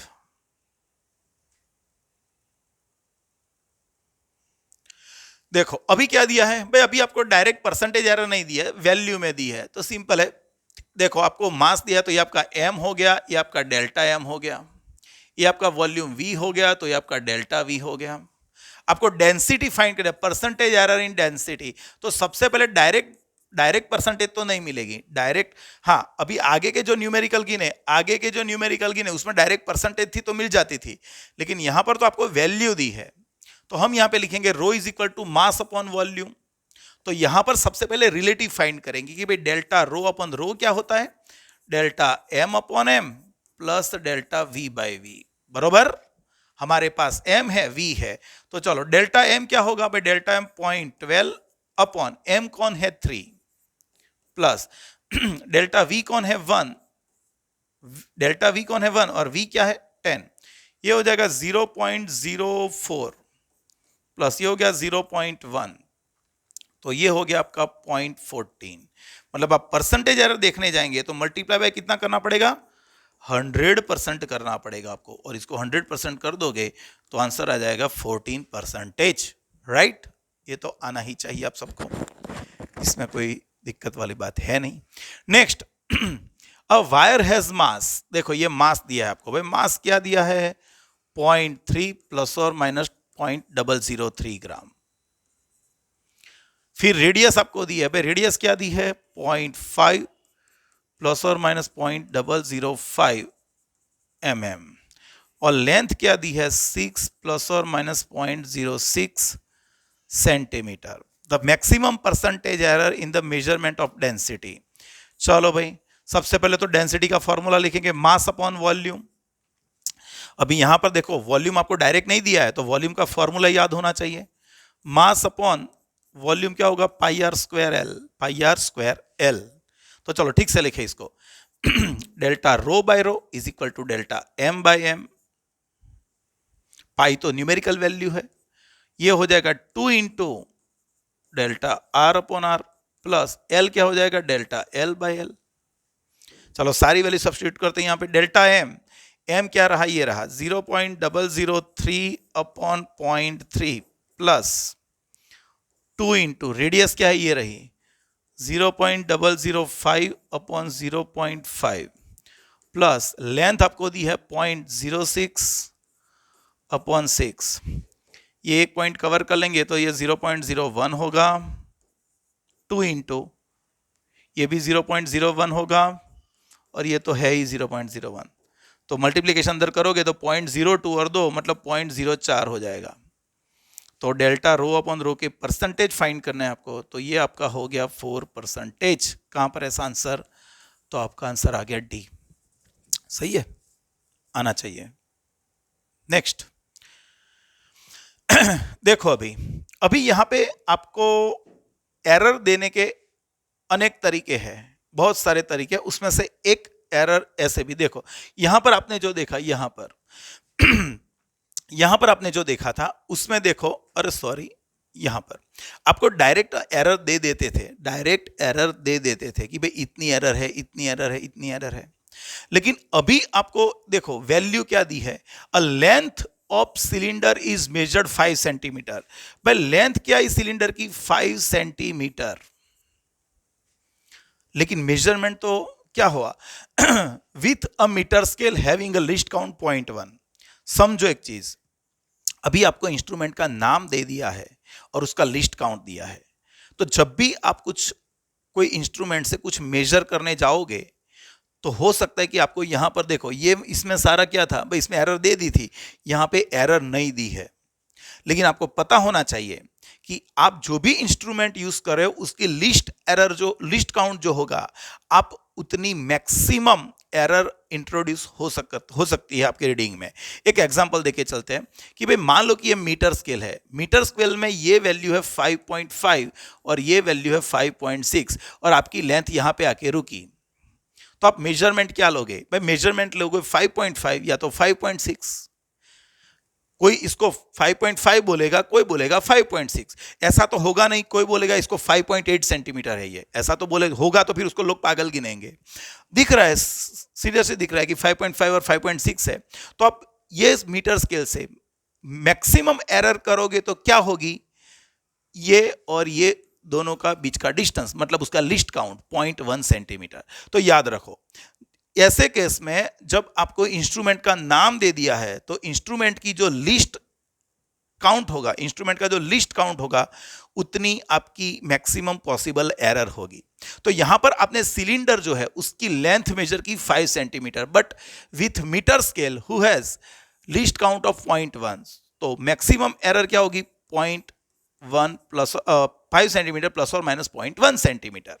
और जो डायमीटर हमने मेजर किया, तो भाई डायमीटर क्या होगा इसका, तो डायमीटर होगा 4 सेंटीमीटर। तो diameter is measured 4 centimetre, but it is measured with vernier callipers whose least count is this. तो ये हो गया, दूसरी बार गिर गई पेन, प्लस और माइनस 0.01 सेंटीमीटर। क्लियर हो गया, मीटर स्केल का लिस्ट काउंट ये था, तो लेंथ में मैक्सिमम पॉसिबल एरर इतनी हो सकती है, और वर्नियर कैलिपर से हमने रेडियस डायमीटर मेजर किया तो उसमें मैक्सिमम पॉसिबल एरर ये हो सकती है। तो इससे रेडियस मेजर कर ले भाई, रेडियस क्या होगा इसका हाफ 2 सेंटीमीटर, और उसमें मैक्सिमम पॉसिबल एरर होगी 0.01। भाई वैल्यू को हाफ करते हैं, एरर को हाफ नहीं कर सकते हम, बरोबर है। तो ये आपका, कोई बोला सर यहाँ पे हाफ किया तो यहाँ पे क्यों नहीं किया, भाई ये एरर है यार, तो इसको नहीं करना, ये तो मैक्सिमम वही रहेगी, रेडियस हाफ होगी। तो आपको काउंट करना है, calculate the percentage error in the volume of cylinder. भाई वॉल्यूम क्या है सिलेंडर का, सिलेंडर का वॉल्यूम क्या है, पाई आर स्क्वायर एल। अभी तो ये वैल्यू आगे ये लेक्चर के सॉरी ये जो फॉर्मूला उसके अकॉर्डिंग टू आ गई, तो आप यहां पे देखोगे तो delta V by V is equal to 2 into delta R upon R plus delta L by L, 2 into delta R upon R, 0.01 upon 2 plus delta L upon L 0.1 upon 5, ये निकल गया तो 0.01 आ गया, प्लस ये हो गया 0.02, तो हो गया 0.03। आपको परसेंटेज गिनना था तो डेल्टा वी अपॉन वी के percentage is equal to multiply by 100 कर दो, तो ये 3% आंसर आ ही जाएगा। सही है, सही है, सही है, सही है। नेक्स्ट देखो और एक, the period of oscillation of simple pendulum is given by this, by T is equal to 2 pi under root L by G, हमने अभी पढ़ा। मेजर्ड वैल्यू ऑफ लेंथ, भाई लेंथ क्या है, length is a 20 centimetre, 20 centimetre known to 1 mm accuracy. भाई कितनी accuracy से आपने मेजर किया, 1 mm, तो मतलब ये हो गया आपका लिस्ट काउंट। तो यहां पर लेंथ की वैल्यू क्या है 20 सेंटीमीटर, उसमें प्लस और माइनस क्या है 0.1 सेंटीमीटर, 1 mm मतलब 0.1 centimetre. And time for 100 oscillation, आपने 100 ऑसिलेशन के जो टाइम मेजर किया of the pendulum is found to be 90। तो आपने जो टाइम फाइंड किया वो 90 सेकेंड मिला, प्लस और minus, using a wrist watch of 1 second resolution. आपने रिस्ट वॉच से उसको मेजर किया, और रिस्ट वॉच पे आपका मिनिमम मेजरमेंट क्या होता है? 1 सेकेंड। कोई वो नहीं बोलेगा सर हमारे पास तो स्टॉप वॉच भी है, डिजिटल वॉच है, और डिजिटल वॉच है मतलब क्या, उसका तो सेकेंड से भी कम, मतलब मिनट से भी कम, सेकेंड के भी 100 पार से भी आप मेजर कर सकते हो। तो यहां पर लेकिन हमने अभी जो मेजर किया रिस्ट वॉच, जिसका रिजोल्यूशन 1 सेकेंड था, तो what should be the maximum possible error in the time 1 second. तो हमको मिल गया, लेंथ मिल गई, टाइम मिल गया। Now what is the percentage, what is the accuracy, the determination of G. भाई जी का हमको फाइंड करना है। चलो यहां पे लिखेंगे t is equal to 2 pi under root L by G. मैंने आगे बोल दिया है कि भाई जिसका फाइंड करना है पहले उसको सब्जेक्ट बनाओ। तो ये हो जाएगा T square is equal to 4 pi square, ये हो गया एल बाई जी। तो जी आपका हो गया 4 pi square L by T square. तो यहां पे लिखेंगे delta G by G is equal to delta L by L plus 2 into delta T by T, बराबर है। चलो यहां पे delta L by L 0.1 upon 20 plus time.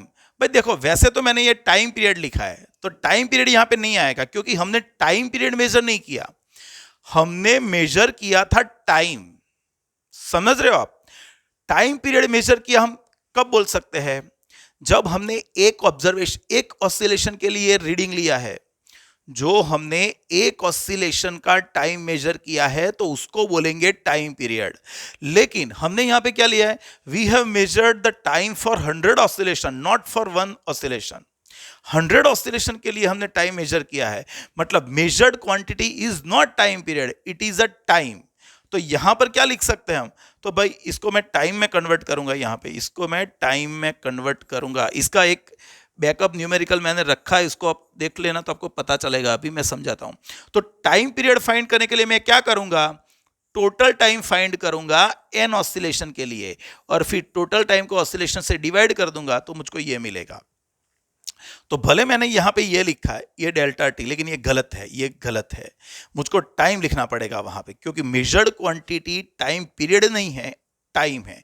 तो यहां पे मैं लिखूंगा डेल्टा टी अपॉन टी। तो 2 इंटू डेल्टा टी क्या है भाई? डेल्टा टी क्या है? आपने 1 सेकेंड का रिजोल्यूशन रखा था वॉच में, और ये 90 है, तो ये हो जाएगा 0.005 होगा शायद। देखो तो ध्यान से, तो ये क्या होगा?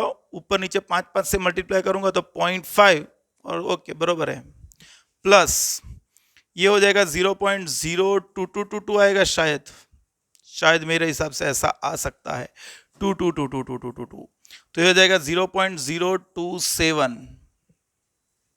बरोबर है। ये डेल्टा जी अपॉन जी आ गया, तो ये उसकी एब्सोल्यूट एरर आ गई, सॉरी फ्रैक्शनल एरर आ गई। और परसेंटेज चाहिए तो उसको मल्टीप्लाई बाय मैं 100 कर देता हूं, तो ये 2.7% आ गई। So there is a 2.7% error in measurement of जी।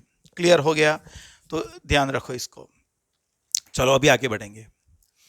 देखो एक क्वेश्चन मैंने यहां पे रखा है, the periodic time of the simple pendulum T is given this, बराबर है। The length of pendulum is about 100 centimetre measured with 1 millimetre accuracy. So length क्या आ गई भाई? लेंथ आ गई 100 सेंटीमीटर प्लस और माइनस 1 mm एक्यूरेसी। तो ये हो गया 100 सेंटीमीटर प्लस और माइनस 0.1 सेंटीमीटर। ये हमने लेंथ मेजर कर दी। The time period is 2 second. भाई टाइम पीरियड कितना है? 2 सेकेंड।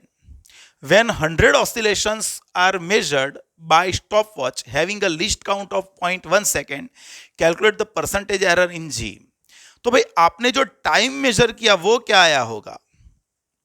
समझ रहे हो? तो टाइम में क्या लिखो भाई? टाइम पीरियड नहीं लिख सकते यहां पे, क्योंकि आपने जो मेजर किया वो टाइम पीरियड नहीं किया। मैं फिर से बोल देता हूं, हमको टाइम पीरियड गिनना है, लेकिन हमने टाइम पीरियड कैलकुलेट किया, टाइम पीरियड कैलकुलेट किया, मेजर नहीं किया। टाइम पीरियड किसको बोलेंगे? एक ऑसिलेशन के लिए जो टाइम लगेगा उसको आप बोलोगे टाइम पीरियड। तो मैं यहां से एक पेंडुलम के बॉब को यहां से छोड़ दो, जैसे मैंने छोड़ा मैंने स्टॉपवॉच चालू कर दी, पेंडुलम यहां पे पहुंचा बॉब और वापस यहां पे आया, जैसे यहां पे आया मैंने स्टॉपवॉच बंद कर दी और मैंने देखा टाइम, तो वो टाइम होगा टाइम पीरियड, क्योंकि यहां पर मैंने ऑब्जर्वेशन सिर्फ एक टाइम पीरियड के लिए लिया, एक ऑसिलेशन के लिए, बराबर है। हाँ, ऐसा होता तो मैं टाइम क्या लिखता पता है, 2 सेकेंड प्लस और माइनस 0.1, लेकिन आपने यहां पे जो मेजर किया वो है 100 ऑसिलेशन आर मेजर, तो मैंने 100 ऑसिलेशन के लिए टाइम मेजर किया, तो मैंने जब यहां से बॉब को छोड़ दिया मैंने स्टॉपवॉच चालू कर दी, फिर एक ऑसिलेशन, 2, 3, 4 ऐसे करके करके 100 ऑसिलेशन हुए, उसके बाद मैंने स्टॉपवॉच बंद की, बराबर है। तो मैंने कुछ टाइम नोट किया होगा, वो टाइम जो आया होगा उसको मैंने 100 ऑसिलेशन से डिवाइड कर दिया, नंबर ऑफ ऑसिलेशन से, तो मुझको 1 ऑसिलेशन का टाइम मिला, वो अपना टाइम पीरियड। लेकिन वो टाइम पीरियड मैंने कैलकुलेट किया, क्या मेजर करके, टाइम मेजर करके कैलकुलेट किया। इसीलिए मैं टाइम क्या मेजर करूंगा, तो भाई टाइम पीरियड था 2 सेकेंड, एक ऑसिलेशन का टाइम था 2 सेकेंड, लेकिन मैंने 100 ऑसिलेशन के लिए मेजर किया था, मतलब आपका टाइम नोट हुआ होगा 200 सेकेंड। आपने स्टॉप वॉच से कितना टाइम नोट किया होगा, 200 second with the accuracy of 0.1 second. Clear हो गया। तो फिर हम यहां पे लिखेंगे therefore time period t is equal to 2 pi under root L by G, square का जी फाइंड करना, मतलब जी को सब्जेक्ट बनाएंगे तो 4 पाई स्क्वायर अपॉन जी, तो ये हो गया एल बाई जी, जी को सब्जेक्ट बनाएंगे तो 4 pi square L upon T square. लेकिन टी तो है हमारे पास, टी नहीं है हमारे पास, टाइम है, तो टाइम पीरियड कैसे फाइंड करेंगे, टोटल टाइम को नंबर ऑफ ऑसिलेशन से डिवाइड करेंगे। तो ये थे आपके 100 ऑसिलेशंस, तो देखो यहां पर ये न्यूमेरिकल वैल्यू, ये न्यूमेरिकल वैल्यू, तो आप यहां पे लिख सकते हो delta G by G is equal to delta L by L plus 2 into delta T by T. Delta L by L क्या करेंगे भाई, डेल्टा एल बाई एल करेंगे 0.1 अपॉन 100 प्लस 2 इंटू टाइम क्या करेंगे, टाइम क्या है 0.1 अपॉन 200, तो ये आपका हो गया 0.001 प्लस 2 निकल गया, ये भी वही होगा 0.001, तो 0.002, ये आपका z का क्या आया, रिलेटिव एरर, तो आपको जो परसेंटेज एरर चाहिए उसका, तो मल्टीप्लाई बाय 100, तो ये हो जाएगा 0.2%। क्या आया, 0.2%। हो गया क्लियर। तो याद रखो, आप डायरेक्ट टाइम पीरियड ऐसे लिखोगे, आप डायरेक्ट टाइम पीरियड ऐसे लिखोगे कि भाई टाइम पीरियड 2 सेकेंड प्लस और माइनस 0.1 सेकेंड, तो ये गलत आएगा, ये गलत, आपका आंसर ही नहीं आएगा, क्योंकि आपने मेजर किया वो क्वांटिटी टाइम पीरियड नहीं था, वो था टाइम, और फिर आपने टाइम को नंबर ऑफ ऑसिलेशन से डिवाइड किया, तब जाके आपको टाइम पीरियड मिला था, बरोबर है। चलो ओके, तो आज का कोटा खत्म हो गया, लेकिन मैंने कुछ न्यूमेरिकल बाकी आपको दिए थे, वो चलो एक बार समझ लेते हैं। ये होमवर्क में दिया था भाई, यहाँ x का, अरे यहाँ पर x का फॉर्मूला क्या था, x का फॉर्मूला था 2k cube L square M, n की 1/2 रख देते, स्क्वायर रूट है, तो यहाँ पे क्या लिख सकते हैं, x का परसेंटेज, भाई ये तो कोई न्यूमेरिकल वैल्यू है, मतलब उसका परसेंटेज नहीं गिना जाता, 3 इंटू के का परसेंटेज प्लस 2 इंटू एल का परसेंटेज प्लस m का percentage plus 2 into 1/2 into n का परसेंटेज, 3 इंटू के का परसेंटेज क्या है, के का परसेंटेज 1, एल का परसेंटेज क्या है 2, m का परसेंटेज क्या है 3, और n का परसेंटेज क्या है 4। तो यहां पे 3 प्लस 4 प्लस 3 प्लस 2 12 आ जाएगा, 12% आंसर आपका आ ही जाएगा, पक्का। नेक्स्ट देखो, एक ये भी मैंने दिया था होमवर्क में, भाई w इज इक्वल टू क्या था, a की 4 पावर, b का क्यूब, c की 1/3 और d की 1/2। तो w का परसेंटेज क्या लिख सकते हैं कि 4 इंटू ए के परसेंटेज प्लस 3 इंटू बी के परसेंटेज प्लस 1/3 इंटू सी के परसेंटेज प्लस 1/2 इंटू डी के परसेंटेज। ए के परसेंटेज, भाई ए का क्या है, ए का क्या है 1%, प्लस बी का क्या है 3%, सी का क्या है वो भी 3%, और डी का है 4%। तो ये हो गया 4 प्लस 9 प्लस 1 प्लस 2, 16% आएगा ना। क्लियर हो गया, आना चाहिए। है कोई और, है कोई और, है कोई और जो मैंने होमवर्क में दिया है?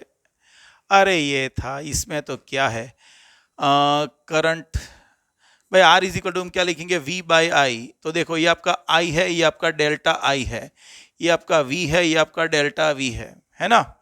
तो आर वी अपॉन आई सबसे पहले मिल जाएगा 40/5, मतलब ये हो जाएगा 8। ओके, फिर हम काउंट करेंगे delta R by R is equal to delta V by V plus delta I by I. Delta V by V क्या है, डेल्टा वी बाई वी तो 1/40 प्लस डेल्टा आई बाई क्या है 0.5/5, ये हो जाएगा 0.025 शायद, प्लस ये हो जाएगा 0.1, तो ये हो जाएगा 0.125, 0.125। ये आपका आ गया डेल्टा आर अपॉन आर। तो आपको डेल्टा आर फाइंड करना है, तो 0.125 इंटू आर, 0.125 इंटू 8, ये हो जाएगा 1। तो आपका आर प्लस और माइनस डेल्टा आर आ जाएगा, वैल्यू आएगी 8 प्लस और माइनस 1। कहां पर है ऐसा answer, C. Next next next next next, ये सिंपल है यार, ये माइनस करना है आपको थीटा 2 में से, इसमें से ये माइनस करो तो ये आपका हो जाएगा 10.0। जो सिग्निफिकेंट डिजिट के साथ लिखना है तो पीछे 0.20 लिखना पड़ेगा, क्योंकि इसके आफ्टर पॉइंट है, इसके आफ्टर एक है, प्लस और माइनस ये दोनों का सम होगा तो 0.2 हो जाएगा। सिंपल है। यहाँ पर क्या होगा, m2 माइनस m1, इसमें से ये माइनस करेंगे तो ये हो जाएगा 9.1 प्लस और माइनस ये दोनों का सम, मतलब 0.4 हो जाएगा, है ना। कहां पर ऐसा आंसर, तो ये रहा आपका ए में ही ये आंसर। अभी ये तो आपको गिनने पड़ेंगे यार, ये तो आप खुद गिनो, डू इट योरसेल्फ। भाई ये तो बहुत लंबी प्रोसेस है, मैंने आपको बताया ये एक्टिवा वाला, बराबर है, तो आप काउंट कर सकते हो। पक्का। आज के लिए सिर्फ इतना रखते हैं। अभी ये चैप्टर में से तो ऑलमोस्ट मैंने सारा खत्म कर दिया है, लेकिन इसके JEE के MCQ आएंगे वो अलग से मैं रखूंगा, बराबर है, ध्यान रखो। तो नेक्स्ट लेक्चर में हम पढ़ेंगे अभी मैथमेटिकल टूल्स, जो फिजिक्स में हमको 11-12 साइंस में जितने भी जरूरत पड़ेगा मैथ्स, वो सारा मैथ्स में आपको अभी आगे से नेक्स्ट 5-6 लेक्चर में वो कंप्लीट कर दूंगा, बराबर है। तब तक पढ़ते रहना, आपके फ्रेंड सर्कल में आपके मेट्स क्लासमेट्स होंगे, वो सब में भी ये वीडियो शेयर करते रहना, जिसका एडवांटेज वो लोग ले पाए। मिले नेक्स्ट लेक्चर में, चलो बाय।